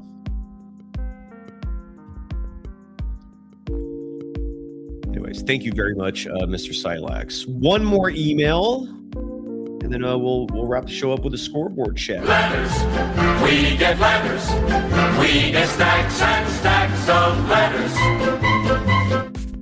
This one is from Joe, who emailed both me and Armando. Joe writes, Hey, Cyrus, hope you're well. Please don't misinterpret the tone of this email as anything other than informative, on point. Trying to politely offer correction. And point number 2 is going to be opinionated, apparently. All right, here we go. Point number 1. Zachary Risosha. His last name is... you know, dude, I mess around with Risoshar's last name. So Joe here is trying to give me a proper pronunciation of Zachary Risosha's last name. It's pronounced Risosha. I know, but clearly, I hope you realize I'm doing like a mocking his French nationality. Risosha is also acceptable. If you can pronounce the Shay in Gilgis Alexander, you can pronounce the Shay in Risoshar. I'll tell you what, when Zachary Risosha, if he ever becomes an established player in the NBA, I will start caring more about the enunciation. Until then, he is no Victor Wembanyama, sir. I will make fun of the French. You keep going. It's like the Lady Marmalade song. Voulez-vous coucher avec moi ce soir? Coucher sounds like coucher. I don't care, man. I know. All right. And point number 2. Thank you for being informative, Joe. Point number 2. Risosha Escargot is looking quite good. The first thing I noticed upon starting to watch Hawks games is that Risosha has a lot of potential. Again, when he's no longer at that potential stage of his career, I'll start taking him seriously. Specifically on defense, he plays offense and defense. He can shoot from the 3-point line and in, and has a pretty quick shot mechanic. He's an athlete with a good amount of bounce. He's tall and long. He has great instincts. He is fast and has quick feet. He's very good, an instinctual rebounder. Jesus Christ, this is a PR scouting report. He is 20 effing years old. I minimalized the F word there. Joe dropped a full-on F-bomb. Turns 21 on April 8th. So happy birthday, Zachary Risosha, in 3 days. He needs time to grow physically. He's skinny and light. And as a player, he needs confidence too. He and Kuminga have obvious chemistry from day one. Okay. These players don't draft themselves. He didn't draft himself at number 1, but he's making number $1. He is or will soon be better than nearly every player on the Warriors outside of the old vets like Steph Curry, Jimmy Butler, Zingis level guys. He is already or will soon be better than Moses Moody and or Guy Santos. Ooh, situation and opportunity dictate everything. True. It sounds like you haven't actually watched a full Hawks game. Watched a few, but I'm not watching them religiously, and are just repeating the narratives. Oh, I see. Because the other day I randomly said one thing that was not praise of Risosha. I'm not, dude. He might end up being something. He might. I'm not. Don't take me seriously on that. I've been watching full Atlanta games, most of which I've been taking notes for since the Kuminga trade was announced. I will trust your analysis of Zachary.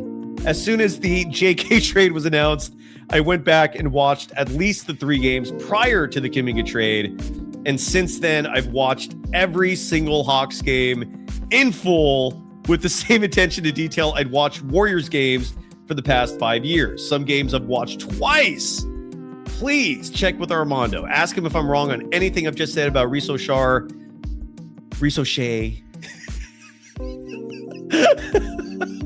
I know you trust his opinion. Anyways, the Warriors are, again, I'm not giving you analysis on Zachary Risosha. That's serious. I don't watch him that closely. Anyways, the Warriors are irrelevant. Hope you enjoy your weekend and your big fat bowl, sir. I got another one waiting as soon as the show's done. Parentheses, told you I'd still check in on the GDP, regardless of what happens with my basketball viewing. F it, I'll add Armando to this email. Curious what he'd say. Joe. Risosha.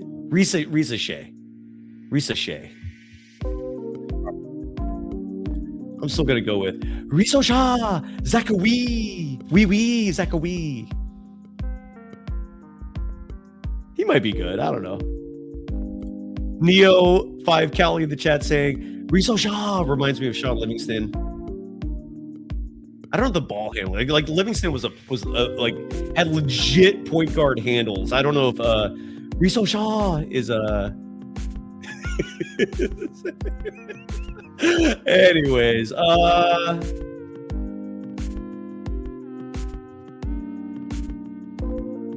KKS in the chat saying I feel bad for Will Richard. He was so excited to join this team. He said everything to the press that Kerr wants to hear from a player, but I knew it wasn't going to go well.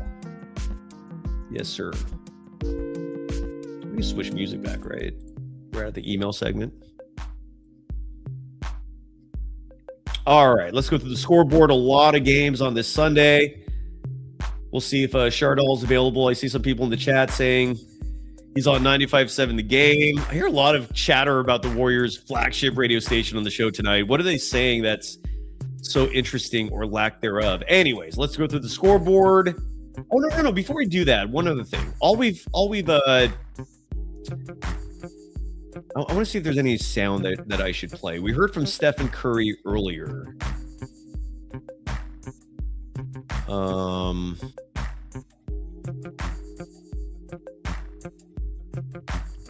There's a post about him talking about the significance of playing on Easter Sunday. Again, I was talking to some of my buds today about that. It's wondering if it was a coincidence, if this was all by design.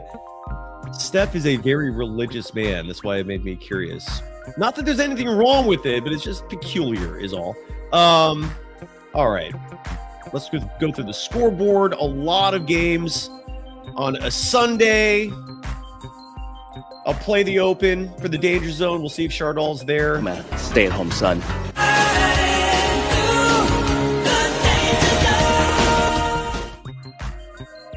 Chardol, you there? I'm here. You're there. All right, buddy. Did you already get your call in? I got my call in already. So why are so many people bringing up that radio station tonight? Who was hosting? Was it Evan or was it Mark? Mark Grandy. What's Mark saying that's got people riled up tonight? Do you know? I don't know what he was saying. Why do you sound so distant? Can I do my intro? First answer me. Why do you sound so faint? I don't sound faint. The Warriors lost. You sound like you're in a bathroom. No, the Warriors lost. That has nothing to do with you sounding quieter and more distant than you normally do.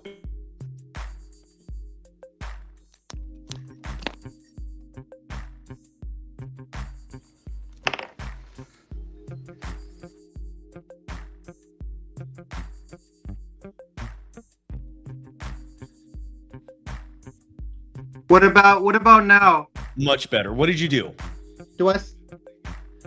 So I called into 95.7 The Game. Mark Grandy was there. But you don't know why so many people are riled up about 95.7? I don't know why they're riled up. What did you do that changed your audio so it sounds good again? I'm using my headphones that come with my iPhone. Okay, that sounds better. So before, what were you doing before? Was I on speaker? I was using my headphones. And now you're not using your headphones? Can I use my headphones? Whatever you're doing now, stick with that. Don't do what you were doing before. This sounds good. That did not sound good. Make sense? Makes sense. Okay. How are you doing? Hi, Cy.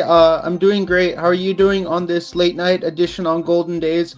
As the Houston Rockets dominate the Golden State Warriors by a final score of 117-116 from Chase Center in San Francisco, California. And we played a very competitive game against an impressive Houston Rockets squad consisting of Kevin Durant, Reed Shepherd, Amin Thompson, Alperen Şengün, and Josh Okogie. In game three of this 5-game homestand, and they extend their losing streak to 4 straight games. And this wasn't the result I expected as being a diehard Warriors fan of this franchise for 10 or more years, and they have to bounce back to the loss when they face off against the Sacramento Kings from Chase Center on Wednesday, April 7th, and things are looking very bleak for this team, and massive changes have to be made. Chardol, you used the word domination there a moment ago. Do you know what that word means? Because beating a team by 1 point is not domination. I just want to make sure you have a grasp of the meaning behind that specific word. Right? So let me do my intro again. Okay.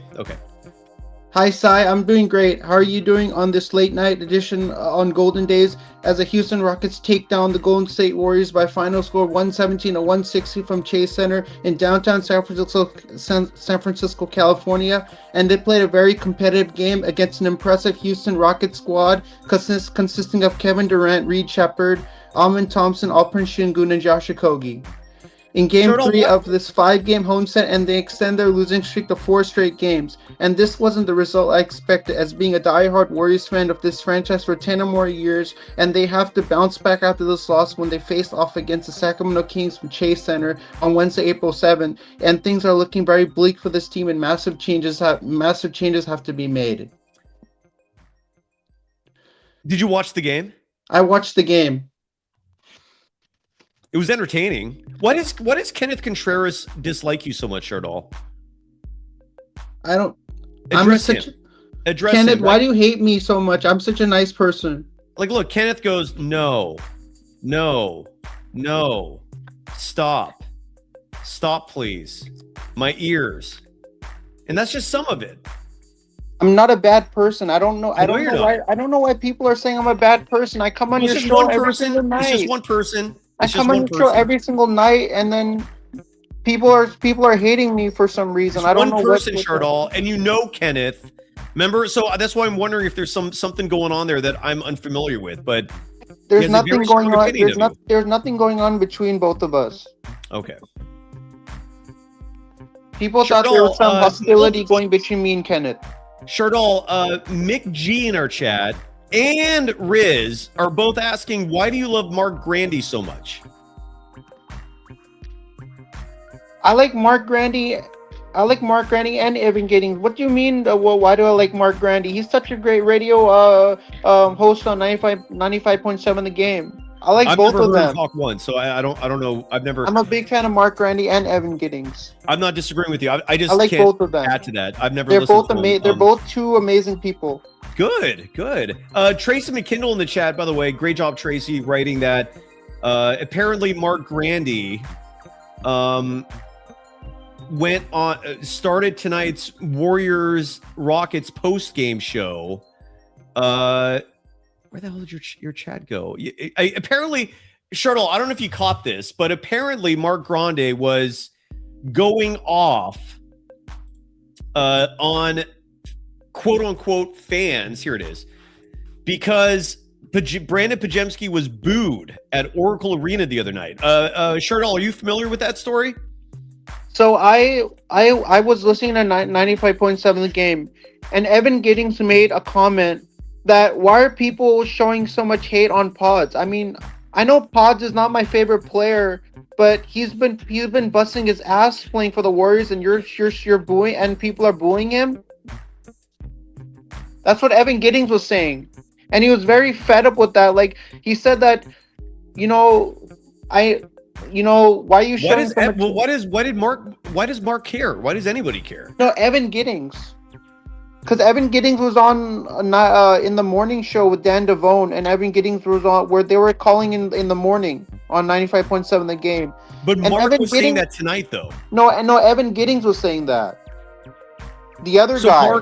Mark Grandy was not talking about it. Evan Giddings was talking about it in the morning. They have a morning show with. I know, but I'm not talking about the morning show. I'm talking about the post game show. No, he was not mentioning about Pajemski.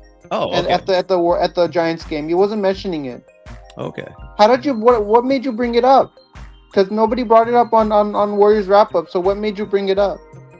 I brought it up because I'm a little confused. But what made you want to bring it up on the show? You shouldn't be confused. As I mentioned before, and I'll say it again, Shardal, at the beginning of the show, a lot of people in the chat were talking about 95.7 The Game and something about the host being fired up and upset. And I was just curious. That was Evan Giddings. That was Evan Giddings who was fired up about that. But Evan Giddings did not host the Warriors post-game show, so it wasn't about that then. No, he was talking about in the morning. Is that what the people in the chat were talking about? Maybe talking about on the morning show with Dan Devone. They said post-game. That's why. No. Maybe they meant morning show. Okay. They All right. they probably said the wrong. They probably meant morning show, Okay. but they All said post game show right. Okay. by accident. Who cares? But did you like the game or no? It was a very ugly game, and we have to bounce back from this loss up against the Kings on April 7th at Chase Center. We have to snap this 4-game losing streak because things are looking very bleak for the Warriors, and massive changes have to be made. Or if massive changes are not made for this team will turn into a massive shit show. Okay. 3rd and 10 podcast. What is up, friend? Asking, how did it feel to see both Curry brothers on the same floor as one another? Chardal, it happened. It was only a very brief moment where we saw those two on the court together, and then Steve Kerr. I felt really good when Steph Curry and Seth Curry were on the same floor for the first time in their NBA careers. I mean, it's a beautiful thing because I always like to see brothers play on the same team because you could see how Steph really wanted to play with his brother. Like, he really wanted to. Like, he really felt it, that this was going to be such a special moment for him. Chardal, I have some added context here. Frank B in the chat is saying Mark Grandi tonight was defending Evan Giddings' take. So you added some context. We've got a full picture now. So Mark Grandi tonight on the postgame show was adding to what Evan Giddings was saying about fans at Oracle Arena booing Brandon Pajemski. So he was defending Evan Giddings. Yes. On what he was saying. Yes. So whatever Evan Giddings was saying made sense to Mark Grandi. Yes. Does it make sense to you too? That makes sense. A little bit of sense to me now. I get the context a little bit. All right. Oh, I got a Larry Hoods in our chat has a request for you. Larry Hoods writes, I don't know who Anatoly is, but Larry Hood says your voice reminds him of Anatoly. Who is Anatoly? I got to look that up now. Chardal, would you mind indulging Larry Hoods and saying the word helicopter? Helicopter. Larry Hoods, hope you're happy. Now I'm looking up Anatoly. Oh, it's like that fight. Okay, it's like a fighter. Okay, he's a weightlifter. I apologize. He's a Ukrainian weightlifter. Okay. So Chardal, apparently you sound like a big buff dude. I'm a big buff dude. KKS in the chat's writing that Dan Devone. I like Dan. Again, Chardal, I told you if you ever go on his, if you ever call into Dan, tell him I say hi. Dan Devone started talking about the one player who has potential to be a real starter or sixth man on the Warriors. Evan thought Devone was talking about Pajemski when obviously Devone meant Guy Santos. That is funny. That is funny. So I watched the clip from Along Came Polly.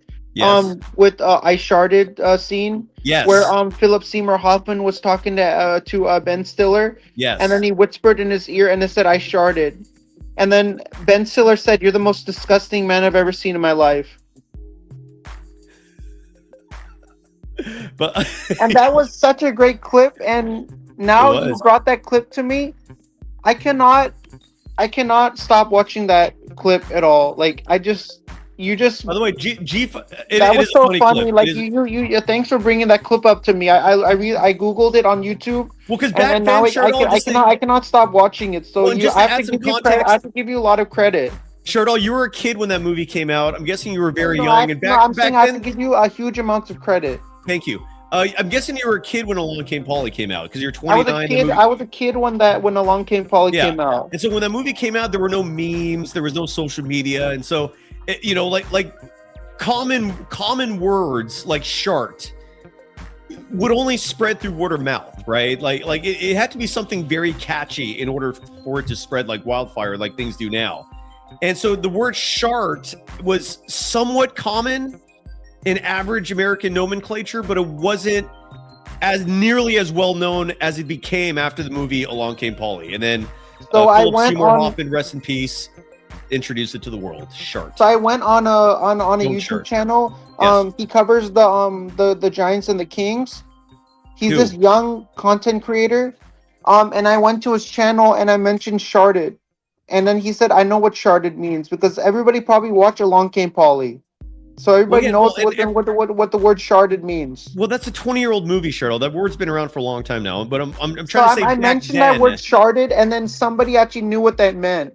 everybody knows what that means. I'm surprised you or most people do. It's a very common word now. Some people don't know what that word means. Sharded. Fair. Some people don't. Well, now you do. Now you do. And that's all. Sharded is a combination of the word shit and fart. Correct. What happens if I go on a date and I accidentally shart? Again, we talked about this. You don't let her know you did it. You play it cool. Go to the what bathroom. happens if she finds out that you sharted? You're screwed. I'm pretty much. I think if you shart on a date, you're cooked. No, what will the girls say if you shart? I don't think she'd say anything. I think she'd find an excuse to run away from you. I think No, that's what what would happens if it happen. smells? What happens if it smells? Even worse, she'd run away faster. G4M in the chat saying, Shardal, that you are to this show as Brandon Pajemski is to Steve Kerr. Wrong. Where are you pulling that? Where are you pulling that from? Are you pulling that from your ass? The G4M 3 Well, all I was gonna say is G4M. Like, if that would be true, if Shardal was my co-host from the beginning of the show to the end, yes, Shardal is my closer. If Brandon Pajemski was only playing like 5 or 10% of a game, I'd be elated. I'd be so happy. I'd be so happy. All right, you ready to go through scores? In the NCAA Final Four, UCLA faced off against South Carolina. Yeah. And Gabrielle Jaquez, the sister of Jaime Jaquez Jr. Yeah. She had a great game today. She had 21 points, 10 rebounds, and 5 assists. For who? Gabrielle Jaquez, sister of Jaime Jaquez on the Heat. What school? What school does she play for? No, UCLA. She plays for UCLA. Okay, there we go. Okay. UCLA won, right? Yeah, UCLA defeated South Carolina. Oh, that's Deuce Staley's team, isn't it? Don Staley's the head coach for South Carolina, and Don Staley. That's what I meant. And Corey Close is the head coach of UCLA. Okay, you ready to go through some scores? Wrap it up. So what were your thoughts on the whole March Madness tournament? Men and women. It's not over yet. So when the Final Four is over, I'll give you some thoughts. So are you gonna watch the men's Final Four game? Yeah, I'll watch that. Are there any in the men's Final Four? Are any of the top 4 prospects for the NBA draft playing? Like, I know DeBonce's out. I know Cam Boozer's out. Is Caleb Wilson out? Yeah, I don't know. I think he is. So Darren Peterson's out. So they're all out. I have an interesting statistic that I want to share with you. Please. Stephen Curry becomes the 26th player in NBA history to have 9,000 career field goals made. Cool. For Stephen Curry. Cool. Good stuff. I love Stephen Curry. It's great that he was back on the court. He's an easy man to love. Are you ready to go through the rest of the scoreboard? Because we have ready a lot of scores here. Scoreboard, and let's wrap up the show for the night. Beautiful. We start in Boston. The Celtics 115-101 winners over the Toronto Raptors, who are flailing. The Celtics improved to 53-25. Toronto drops to 43-35. Jason Tatum, 23 points, 13 rebounds, 7 assists in the win. I don't know who C. Murray Boyles is. Colin Murray Boyles. Never heard of him until now. Have you, Shardal? See, this is what I've been telling you. Like, the whole NBA is full of random players. He's actually not a random. I feel bad for saying that because he's actually was a lottery pick in the most recent draft, the 9th pick by the Raptors. But I just wasn't familiar with him until now. You're right. The NBA, look, all sports have a whole bunch of randos. I mean, what are you going to do? I'll say this. I would not hate him on the Warriors. To me, I don't understand about that, because to me that's the point, is that if you look at the roster of all the players, 50% of the players you recognize, and then 50 of the players you don't recognize. Colin Michael Boyles is 6'7", and he shoots 57% from the field. I would not hate him on. What were your thoughts on Charles Bassey playing for Golden State today, coming out from G League? Play more. I want more. I like him. What about you? I'm a big fan of Charles Bassey. I mean, it's great that he made his debut for the Warriors. Coming out from Santa Cruz. I would love to see more bigs. Me too. Cause like we need more bigs in the NBA, right? Imagine how exciting the NBA would be if we had more bigs. Like how people would watch basketball more if we had way more bigs playing the league. Imagine how fun that would be. Big penises? No, big Kidding. bigs. Yeah, I'm kidding. Let's keep going. I don't know. Let's keep going. This was a final one, a riveting one in Brooklyn, where the Nets beat the Wizards tonight, 121-115. Brooklyn improves to 19-59. The Wizards dropping to 17-61. God damn, what an ugly game, man. This season's almost over. Jalen Wilson, your top performer for the Brooklyn Nets tonight, with 19 points. Will Riley, your top performer tonight for the Washington Wizards, 30 points, 6 assists. So the Wizards win the battle of the two lowly tankers because Brooklyn won the game. So like when I did my intro 2 times, you also did it in the email. Remember, you have to read the email twice because you didn't know what he was saying in the email. Who? Before you brought me on the show, remember you were reading the email, Yes. all the emails. Yes. You read it 2 times, so I did my intro twice. So I don't feel like I'm any different. Are you Because referring also to read the sound, like that multimedia element? You mean no, your show open? No, the whole no, not the show open. Like in the email, you're reading the whole email from one of the. I one read of the 3 people emails sending- tonight. I read No, but 3 of them. you read one email twice because you didn't know what the email said, so you said, "Let me No. read it." No. I read it was a poem.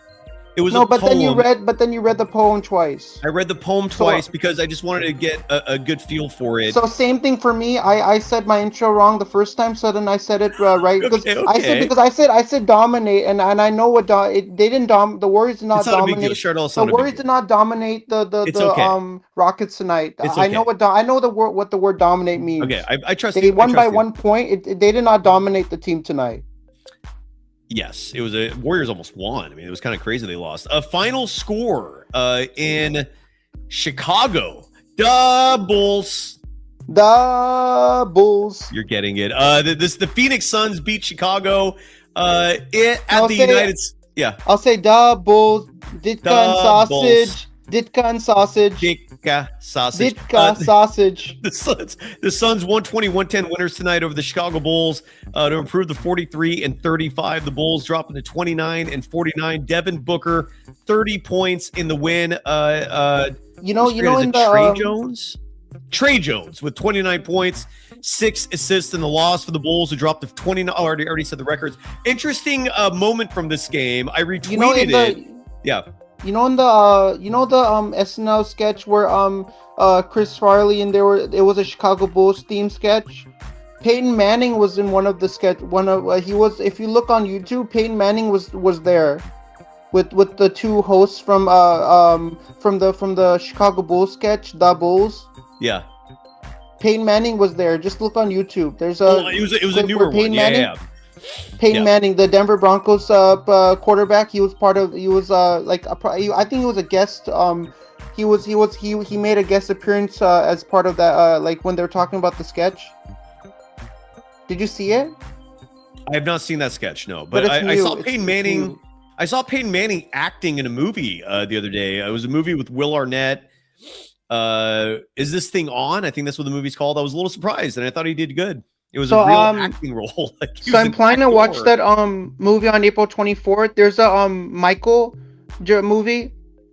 Jackson movie on April 24th. If you're a fan of Michael Jackson, Smooth Criminal, Thriller, Beat It. My mom is a huge Michael Jackson fan. And you know the actor who's in Michael. His name is Jafar. His name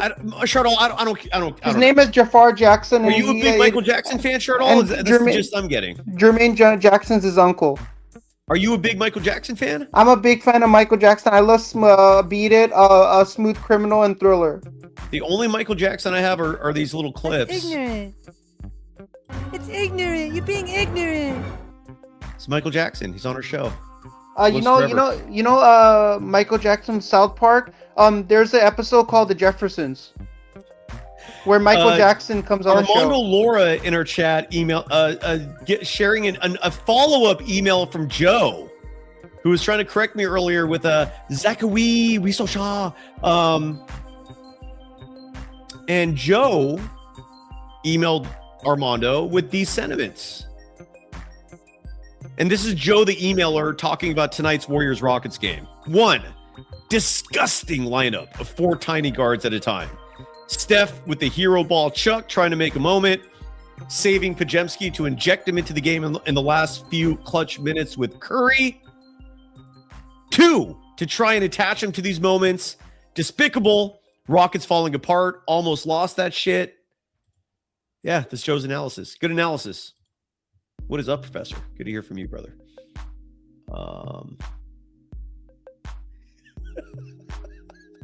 Jimmy in her chat saying, Saatsaz and Chardal. Make that sound good. You can't make anything with the word Saatsaz in it sound good. Trust me. I've lived with them my whole life. So Cyrus, I'm gonna be attending the Warriors and Rockets game with my dad. Which section do you think I should see? Which you mean section? the Rockets? You mean Warriors? No, Lakers? no. I'm gonna be attending the Warriors and Lakers game with my dad. Which section do you think we should both sit in? I'm more curious to know if you've talked to him about courtside for both of us. I haven't talked about courtside, but where should we both sit for the Warriors and Lakers game? Courtside, and more importantly, why have you not brought that up with your dad? No. Should we sit in the upper level? No, courtside.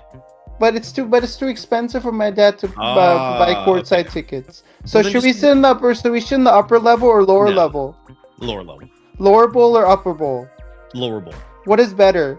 Lower bowl. Why is lower bowl better? Closer.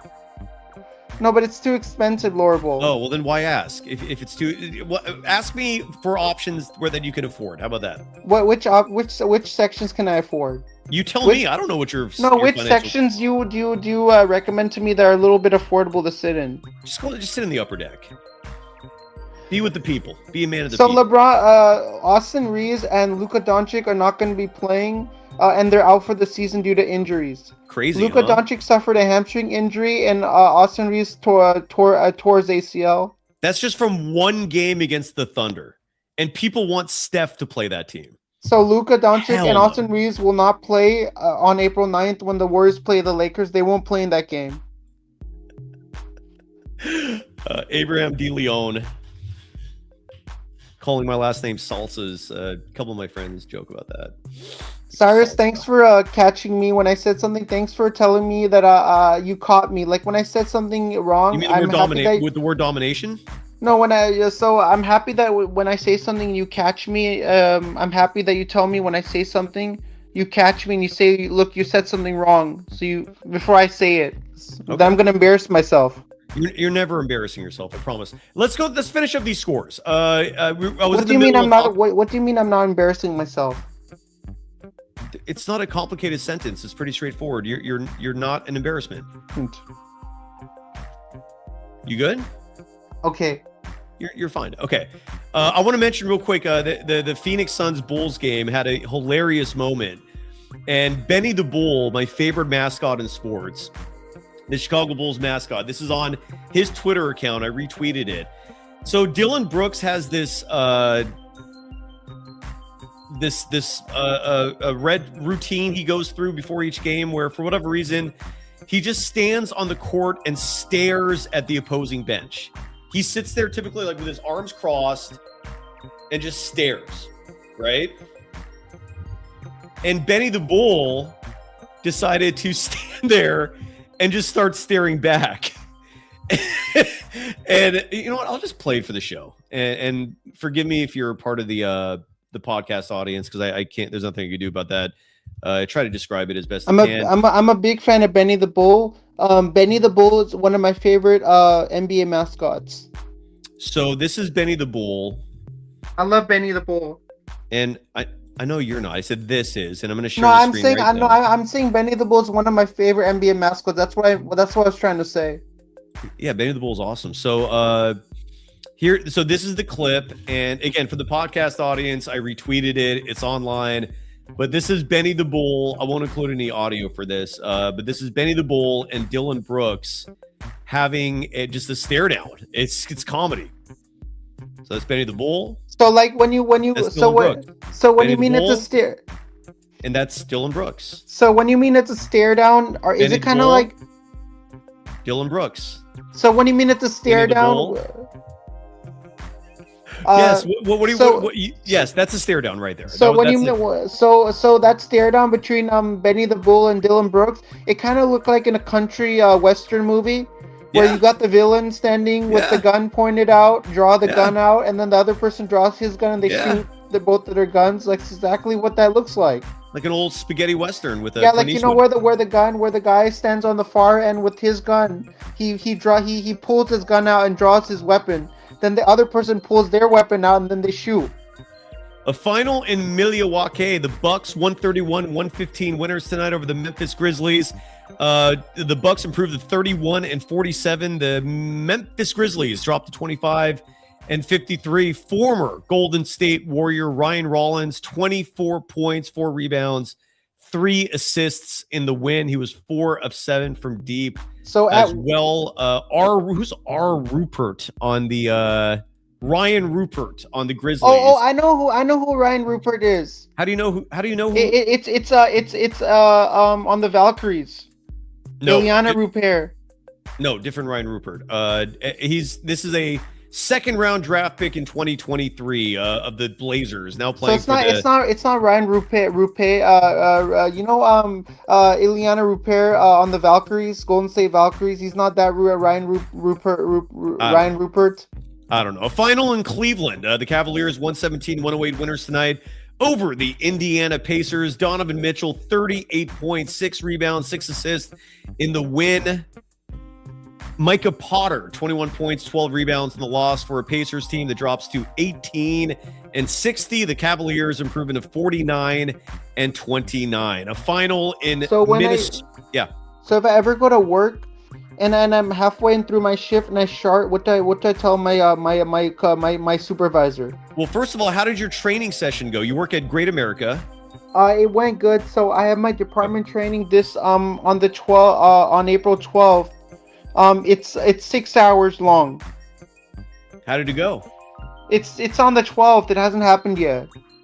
Oh. It's on the 12th of April. What was your thing on Monday? So that was just so we just like I took I got my ID my ID photo taken from my badge that I used to clock in and clock out from work, and we had to watch some videos on a computer. Like we have to watch a sexual harassment training video, and we have to watch because those are required for us to watch. Like watch we need that to know closely, like sexual harassment training. We have to watch it. We have to watch it. Please.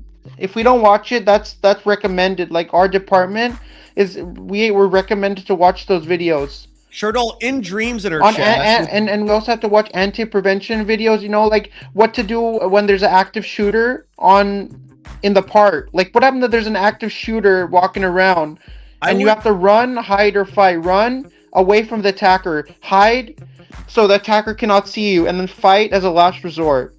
I would worry Only more if you about the need to sexual fight. harassment training. Make sure you pay close attention. In dreams in the chat writes, does Great America know? I don't know what this means. Maybe you can enlighten us. In dreams writes, does Great America know that Shardol is on the neighborhood watch list in Fremont? What I'm does not on In Dreams mean? I'm not on the neighborhood watch list in Fremont.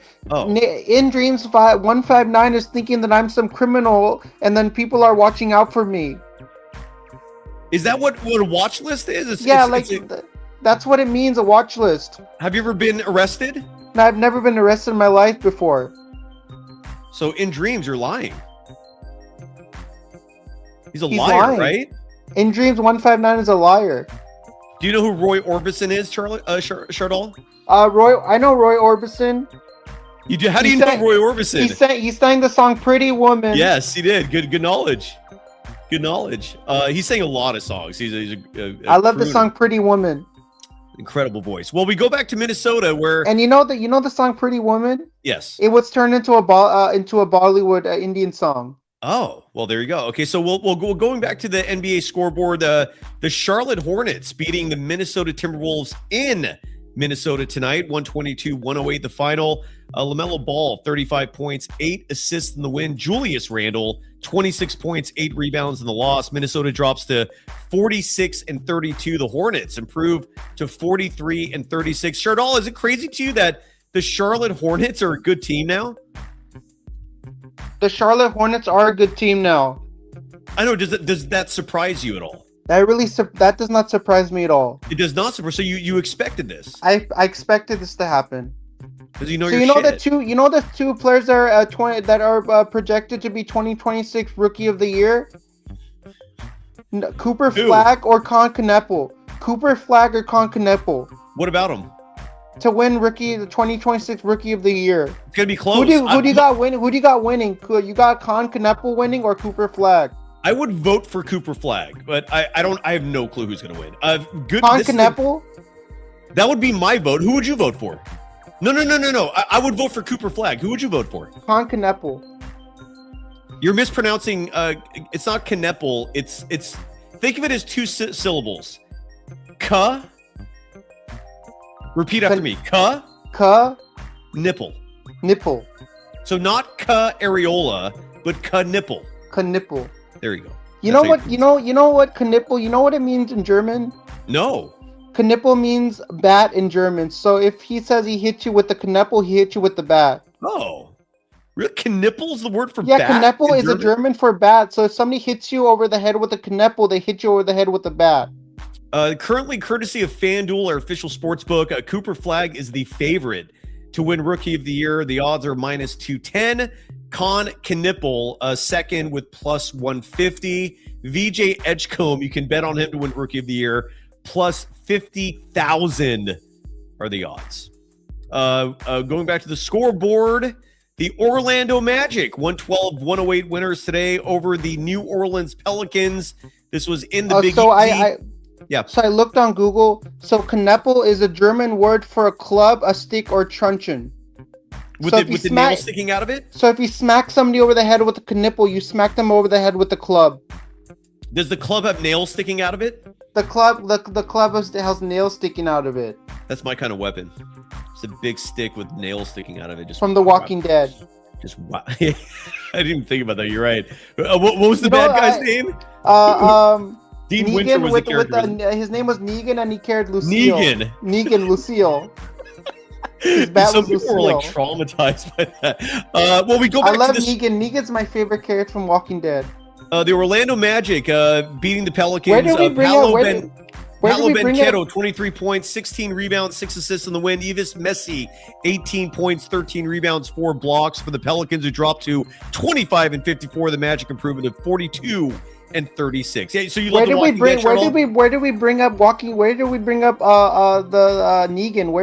Negan? Because Kneppel means club. I brought up the nails in the club. You mentioned that Negan likes that weapon, and so that's how it all connected.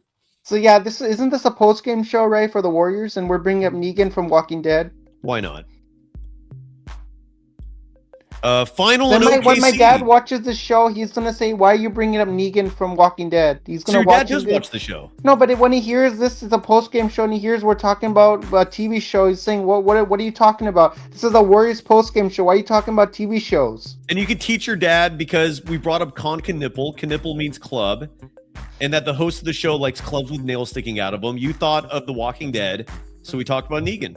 Final in OKC, Chet Holmgren's 21 points, 7 rebounds, 4 blocks, led the OKC Thunder to a 146-111 win tonight over the Utah Jazz.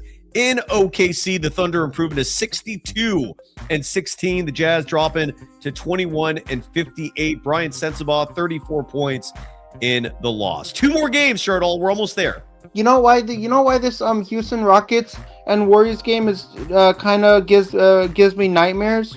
Why? Because I went to Oracle Arena when the Rockets played the Warriors, and Kevin Durant, it was a last minute shot, and Kevin Durant shot the ball. It stuck to his fingers, and then they didn't count the basket, and then on opening night, and Rockets won over Golden State. That was the today Warriors Day in history. Shardal, wait, you actually have I completely forgot to do that today. You have one? Hold on. I have what? A moment in Warriors history. Yeah, I went to. Hold on. Good evening, and welcome back to The Story. This is old-timey news A anchor. depth in news coverage never before seen in the Bay Area. A little elevation sensation. Hello, my baby. Hello, my honey. Hello, my ragtime gal. April 5th. What happened on this date, Shirtle? Repeat what you said a moment ago. So I went to Oracle Arena when the Houston Rockets were playing the Warriors with when Kevin Durant was playing, and Yeah. I actually went to that game on opening night. Kevin Durant shot the ball. There was a few seconds left on the clock, and then Kevin Durant missed the shot, and then it stuck to his finger, and then he missed the basket, and then they didn't count. The referees didn't count the shot, and then the Rockets beat the Warriors. Oh, what year was that? Do you remember? That was on my. I think that was on my birthday. Opening night. So it wasn't on Rockets April and 5th. Warriors. So it was not on April 5th. It was not on April 5th. Well, I thankfully was able to quickly pull something up here. On this date in Warriors history, on April 5th, 2006, that was 20 years ago. This was right around the time that Along Came Polly came out. I don't know what year that movie actually came out, but the Warriors on this date were officially eliminated from playoff contention with a 114-109 overtime loss to the Hornets. Were those the New Orleans Hornets back then? Anyways, extending their playoff drought to 12 straight seasons. You want to know what the good news was? Shardal? Can you tell me what the good news was? That offseason, the Warriors drafted with the 9th pick in the NBA draft, Patty O'Brien. Fine Irish lad. So that event occurred on October 17th. When the Houston Rockets spoiled our ring night and Kevin Durant missed the game, missed the game-winning shot. Chardol Urias Delfringer in her chat thinks you should try stand-up comedy. Would you ever consider that? I would love to try stand-up comedy. Kenneth Contreras is asking, were you born on Easter? No, I'm not born on Easter. When were you born? I can't say that. You can't say your birthday? October 18th. Okay, you've said it a million times. I don't know why you're being all shy about it. No, my mom says I can't share those details. Because it's personal. You're right. It's personal. But it's good. You've already shared that like a million times. So Kenneth Contreras also brings up, going back to sharding, you asked the question, what happens if you shart at work? What would you do, Shardal? If you're on a shift at Great American, you sharded, what would you do? What's the protocol? I would not tell my supervisors about it. That's smart, but what would you do personally besides that? I would be embarrassed, and I would go to the restroom, and I would take care of my business. You don't even have to be embarrassed. Just if nobody knows about it, there's no reason for you to get embarrassed. No, but whatever the bathroom, would you throw the underwear away? Whatever there's people watching me. Yeah, but they can't see, they don't have X-ray vision. They can't see that there's a little poop in your trunk. So just you just act normal. No, that's not sharding. When there's a little excrement in your underwear, that's not sharding. Sharding is when a little when you fart and little poop comes out. Where do you think the poop goes? In the underwear. Exactly. So no one can see sharding. Your underwear. That's not sharding. I can always go to the restroom and bring a new pair of drawers, and I can go in the restroom and change. There you go. Okay. Anyways, let's finish up the scoreboard. Now We've got two more you games. made that very uncomfortable for me to bring that topic. You're the one who brought it up, so don't bring up topics that make you uncomfortable. Final score in Dallas. I don't want my dad to watch the show about mentioning sharding. Again, my dad watches the show.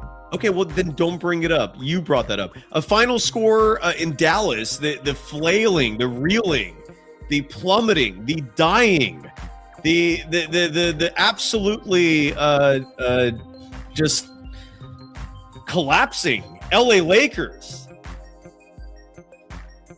God, that makes me happy. For all the pain and misery that I'm experiencing with this Warriors team, at least the Lakers are going through it. And they lost tonight. They lost to a tanking team, the Dallas Mavericks, 134-128 the final. LeBron James carrying the load with Luka Doncic and Austin Reeves out for the rest of the regular season. And who knows how long beyond that. LeBron finishes with 30 points, 9 rebounds, 15 assists. Just 1 rebound shy of the double in the loss. Flag 45 points, 8 rebounds, 9 assists in the win. Dallas So you know when people the Lakers dropped to 50 and 28. Yes, Shardal. You know when people give nicknames to me, I would love for people to put nicknames in the chat for me. You know, people put like different nicknames that they could that would be good for me. Like Shardal. I don't like that one. I'm sorry. That was sitting right in front of me when you said that, and it is kind of funny. We're not going to keep going with that. Which ones do you like? Which ones do you actually like? I like Charballin. Charballin's a good one. What else? Charminga. No, not Charminga. Wait, no, yeah, I could have swore you hated that one. For the record, you said that, not me. You said Charminga. Why did you say that if you don't like it? No, I don't know why I said that. All right, so Charballin. So Charballin's a good one. Char Doggy Dog. I like that one. Char Doggy Dog's another good one. Okay. Snoop Doggy Dog. Do you like? I think you like this one, right? Shardemsky. I like that one. Yeah. Do you like Shamdoll? I don't like Shamdoll. I don't like Shamdoll, and I don't like Charminga. How about Shardal Kerr? I don't like F. Steve Kerr. Don't make any. I don't want my name with Steve Kerr associated with Steve Kerr. Please do not put my name with Steve Kerr's name. I like hearing that from you. One final game tonight. The LA F. Clippers. Steve Kerr. F. Steve Kerr. Well, when. Yeah. You know when I do when I come on for the Warriors and Kings post-game show, you know what profile picture I'm gonna use? What? I'm gonna use Vivek Ranadive in a clown suit. I'll go to Gemini and pick a outfit, and I'm in a clown suit, and I'll show that on the show when I come on. Shardal, you're of Indian ethnicity, correct? No, but I don't like what Vivek Ranadive is doing with the Kings organization. Just enlighten me for a second here. You're of Indian. I'm of Indian descent. Is Vivek also Indian? Vivek Ranadive is also of Indian descent. So does Vivek drive you crazy because you think that he tarnishes the Indian name as a whole? I think he tarnishes the Indian name as a whole. I feel you on that. That son of a bitch. Yeah, so next time when I come on the show and do the Kings and Warriors post-game show, I'm gonna pick a photo of Vivek Ranadive in a clown suit. I'm gonna show it on the thing and see what kind of reactions all the people get. I like that. What about Shardunk? Do you think they would have funny reaction to that? See Vivek Ranadive in a clown suit? Anything you do would get a funny. What do you think about Abraham De Leon's nickname for you, Shardunk? My name is Shardon. I like to dunk. What about Kenneth Contreras, Shardal Epstein? No, I don't like Jeff. Please do not associate me with Steve Kerr or Jeffrey Epstein. Come on, man. I'm sorry. I did not. That was not intentional. Can you that was a why did? Can you not have I would not like a nickname that associated with Steve Kerr or Jeffrey Epstein. Done. Okay. All right. That was offensive. Can you please solve the? We won't do that. We won't do that anymore. If they put that again in the chat, they're getting banned. McG likes so Sharkminga. No. Yes. I like Sharkminga, but not Charminga. Okay. Oh. All right. I like that too. I like that. You have a good sense of humor about yourself. All right. Good stuff. So I don't. I mean, look. I can make fun of myself too. I like Sharkminga, but not Charminga. I like Sharkminga, I don't like but Cyrus not Epstein either. Let's no Epsteins unless your real last name is Epstein. Then my real name is not Epstein, so please shy away from that. One final score in Sacramento. The beam is not lit tonight because this show took a turn really quickly. We're done. Let me just read the score real quick. The Warriors' next opponent, the Sacramento Kings. Again, the beam not lit tonight in Sacramento because the Clippers came into town and beat them by 29 points, 138-109 the final. Kawhi Leonard, 25.6 rebounds in the win. Cardwell, I'm sorry. Is it Dwayne, right? No, Dylan Cardwell, I'm sorry. 15 points, 8 rebounds, 4 blocks in the loss. And that gives us a quick opportunity to preview the Warriors' next game. Again, that's Tuesday at home. 2 more home games left on the season. The Warriors will play the visiting Sacramento Kings. Expect a starting 5 of Nick Clifford, Devin Carter, DeMar DeRozan, Maxime Reynaud, and Precious Achua. Malik Monk only got 14 minutes tonight. Shardal, did you know that former Golden State Warrior Daquan Plowden plays for the Kings? No, Maxime Reynaud. It's not Reynaud. Can you say it's Reynaud? You know, if you say that in front of a French person, then a French person will smack you in the face if you say Reynaud. No, they won't. The French don't. They're pacifists. No. I've seen a lot of people, like my parents have said that if you go to France and you meet a Frenchman and you impersonate, you make fun of his language, he'll smack you. Well, you shouldn't do that either. I mean, that would, especially if you're in France, you don't want to disrespect someone else's country. He'll punch. So if I go to France and I talk like a Frenchman and I don't speak French, he can come and hit me. He'll say, "How dare you insult my language?" And then don't talk to me like that. And I'll bludgeon you with the stick. With nails sticking out of it? With nails sticking out of it. The good news is we're not in France. No, so but if you ever go to France, Zachary Rissochar, then they can punch. Like no one's like if you say like if his name is Zachary, you should say Rissochar. Like when you say croissant, you don't say croissant, you say croissant. And what you don't say instead of escargot? You say escargot. You can say escargot or you can say escargot. So with Maxime Reynaud, it's not. No, it's not Reynaud. It's Reynaud. Maxime Reynaud. Reynaud. Mon chat, oui, Reynaud. Mon chat, oui. Well, the Warriors won't likely see a former team member, Daquan Plowden. In case you forgot about him, he was on the team the previous summer, and excited folks for a second before Steve Kerr did what Steve Kerr does and moves on from talent. And so the Warriors will likely face Daquan Plowden tomorrow or Tuesday. I'm sorry. Daquan played 36 minutes in tonight's loss. 15 points for him. Are you excited to see Daquan Plowden, Shardal? I'm excited to see Daquan Plowden. Would you be upset if Daquan Plowden hit the game winner to beat the Warriors Tuesday? I would be offended if Daquan Plowden hit the game winner. Urias Delfringer is saying if you did that in France, they wouldn't hit you with a stick with nails on it. They would hit you with a stale old baguette. Yeah. They will hit me with a baguette. Yeah. Dean Chambers saying Jonathan Kuminga speaks a lot of languages. French being one of them. Makes sense. Former the Congo is a former French colony, so it doesn't surprise me. Right now the San Jose Sharks are with the record of 36-32, 7 overtime losses. They have 5 games left. They play 2 games in San Jose, and then they play 3 games away. So they have 5 games left. I forgot to upload my Ralph Barbieri soundbite. Every time, next show, Shardal, every time we talk Sharks, I'm definitely going to bring some Ralph Barbieri into the mix with his Go Sharks. So stay tuned for that, but not today. You said the Sharks are doing good? Are they what is the update on the Sharks? Update us. Do you have an update? So the Sharks have they have 7 games left. They're going to be playing the Blackhawks on April 6th.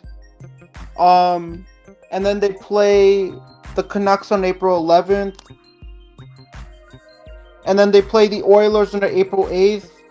Then they play Nashville on April 13th. Then they play Chicago again in Chicago on April 15th. And then they round up to wrap up the NHL season on April 16th against the Winnipeg Jets. Wait, what'd you say? So they play. So I'm kidding. You don't know. I was teasing. You don't have to do that again. All right. So we're done. We'll be back on Tuesday. I don't imagine a show tomorrow. Welcome back, Steph Curry. Shardal, was it weird? Was it in any way interesting to you that Steph Curry picked Easter Sunday for his comeback game? I thought that was Again, For me, interesting might be the best word. Yeah. When Stephen Curry picked his return on Easter Sunday, I think that made a lot of sense because Stephen Curry is religious. So I think it made sense for him to come on Easter Sunday. He arose on Easter Sunday. I think it made sense for him to come on Easter Sunday, but for me, I don't like when I was younger. I used to participate in Easter a lot, where I used to go around everywhere and pick up all the eggs. You know, like the eggs, the colored Charles, eggs. I just love that someone in our chat is calling me boy. This boy.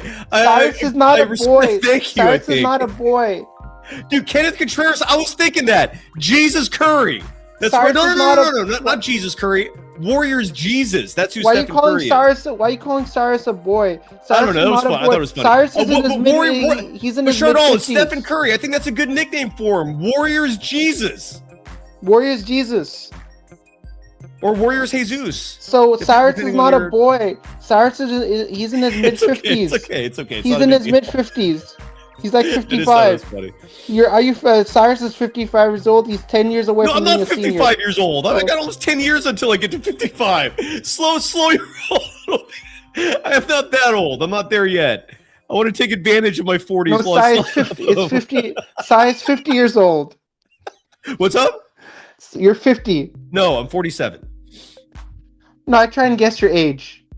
Yeah, and I said I corrected you. I'm 47. No, but I like to guess people's ages. Oh, okay. Well, you guessed. And I'm older. comical. I'm a comical guy to guess somebody's the age completely wrong. Shardal, don't guess people's ages anymore because that you can. No, but I want to be comically. I want to be comical by guessing somebody's age, and I get that's not a good comedy. That would be like guessing someone's race. No, certain subjects you just don't touch. No, and I say that not because I care. Sometimes when you guess somebody's age, people that want to be comical. Like when you try and guess somebody's age and you massively get it completely wrong. I hear you. All I'm trying to say is, for comedy's sake, so for your own personal safety, I would avoid that bit moving forward. Because if I go to work and guess somebody's age wrong? Don't do it because certain people could get very offended by that. Unless you guess lower, they might be happy. But if you guess older, they might not like that. What I'm gonna say, somebody is 80 years old and they're not 80 years old. Yeah, don't do that. All I'm saying that you might get punched in the nose if you say that to the wrong person. Just be careful. That's all I'm trying to say. But that's stand-up comedy. You know what I'll do? You know what I'll do when I do stand-up comedy? You know what I'll do? What? I'll stand up on stage and then I'll pick one random innocent person in the group in the audience and I'll make fun of them. Kenneth Contreras is guessing you're 57. Is that true? No, I'm not 57. I'm 29. Oh, okay. Well, there you go. All right. I don't like you talking about my age. Oh, but you could talk about other people's age. Do you now see why you don't touch that subject? It's a touchy subject. It is a touchy subject. Yes, just because. I'm sorry for bringing that up. It's okay. Now you know. Just like you don't ask women for their age. Shardal, let me ask you this: when you start work at Great America, when does that actually happen? So I have my department training on the 12th, and then I start on that day or a week after that date. And then in theory, my first potential date to work is April 18th or April 19th. And then what are you going to do at Great America? Like security or take tickets? I'm a games associate. What does that mean exactly? So you know all the games in the park? Yes, like the basketball games and the games where you have to throw the milk cans and you have to throw a ball, knock down the milk cans down. Which on one the is your ground. game? I do everything. Oh, so they rotate you? They rotate me everywhere. Do you like your job? I love my job. I love meeting everybody. Are you going to be ready? Because I'm going to safely assume that this summer you're going to have some people who know you. I'm going to have some people that know me. You're turning into a little celebrity here, bud. And so what I'm trying to tell you is you're going to have some people to go, wait, are you that Shardal? I'm that Shardal. And then you're going to go, yes. I'm that one. And then they're going to try to guess your age, and then they're probably going to upset you a little bit. So how am I like a celebrity? And my work. People are shocked in the chat that you're 29. Look, Riz is like 29. I'm 29. See, Hamza's like, no way you're 29. Hey, Sai, when I turn 30, what should I do for my birthday when I turn 30? That's dirty 30, dude. I went to Hawaii for 2 weeks and just surfed. And What should I do? I don't know. You got to follow your passion. What's your passion? Should I go to Hawaii or should I go to Cabo? Well, I asked you a question that could help lead to the answer here. What is your passion? What are you passionate about? Dancing, should I right? Should I go to Las Vegas for my 30th? If that makes you happy. Can I go? Does Vegas make you happy? I love going to Vegas. Well, there's a new hotel and casino that you check out in Vegas. It's called Fontainebleau. It's a new casino, hotel and casino. Okay. Oh, I like Kenneth Contreras' suggestion for you, Shardall. Go to Tijuana and get a hooker. Actually, I'll go to Thailand and get a lady boy. Actually, don't I'll do that. I'll go to Thailand and get a lady boy. Is that what you want? I want to go to Thailand and get a lady boy. Okay, so you're into lady boys. Transgender women. So that's your type? Yeah, I like lady boys. All right, no judgment. And I want to go to full moon parties and have in Thailand. Well, the full moon parties I hear are amazing, but look, if you're interested in transgender individuals, no more power to you. No judgment, Shardall. I want them to massage me. Just massage. Transgender women. I want them to rub their body up against me. But don't. I wouldn't joke about that too much. Like if that's what you're really into, more power to you. But if not, yeah, you might offend some people. So I want to rub my body against the transgender woman. Oh boy! All right, okay. I think that's our cue to wrap it up. We officially went to the dark side. Yeah, Shardall, say goodbye to everybody. No, so that's why the show. I love when the show took a turn. To the dark side? Let's get out of here. Let's get out of here right now. It takes a lot to weird me out. I'm officially done. Let's get the hell out of here. Say bye. So I'll see. Viewers, make sure to subscribe to Golden Days in reference to the 1993 Matthew McConaughey movie Dazed and Confused. Size of 5,220 subscribers. Forever. 700 subs away from 6,000. I'm at 535, 65 subs away from 600. I love that you make me the closer every single night. It's a true honor. It's the best honor I can receive. Really, truly, I truly appreciate it, man. You're the best. You're the best. Look at these compliments. Look at these compliments. You're such a great person. Hey, I try, bro. So are you. And thank you for that compliment. All I can say is I try. I love you so much. Kenneth Contreras thinks you're forward thinking. That's a compliment. In dreams, with the Roy Orbison profile pic, calling you a sexual deviant. Could be worse. And then Riz, I think, accurately describing this segment, it's the danger zone. You never know what you're going to get in the danger zone. That's what makes it amazing. So, viewers, thanks for being in the chat. Thanks for blowing up the chat with all your comments. Sai, always. You're going to Thailand for your 30th birthday? Is that the official decision? No, I'll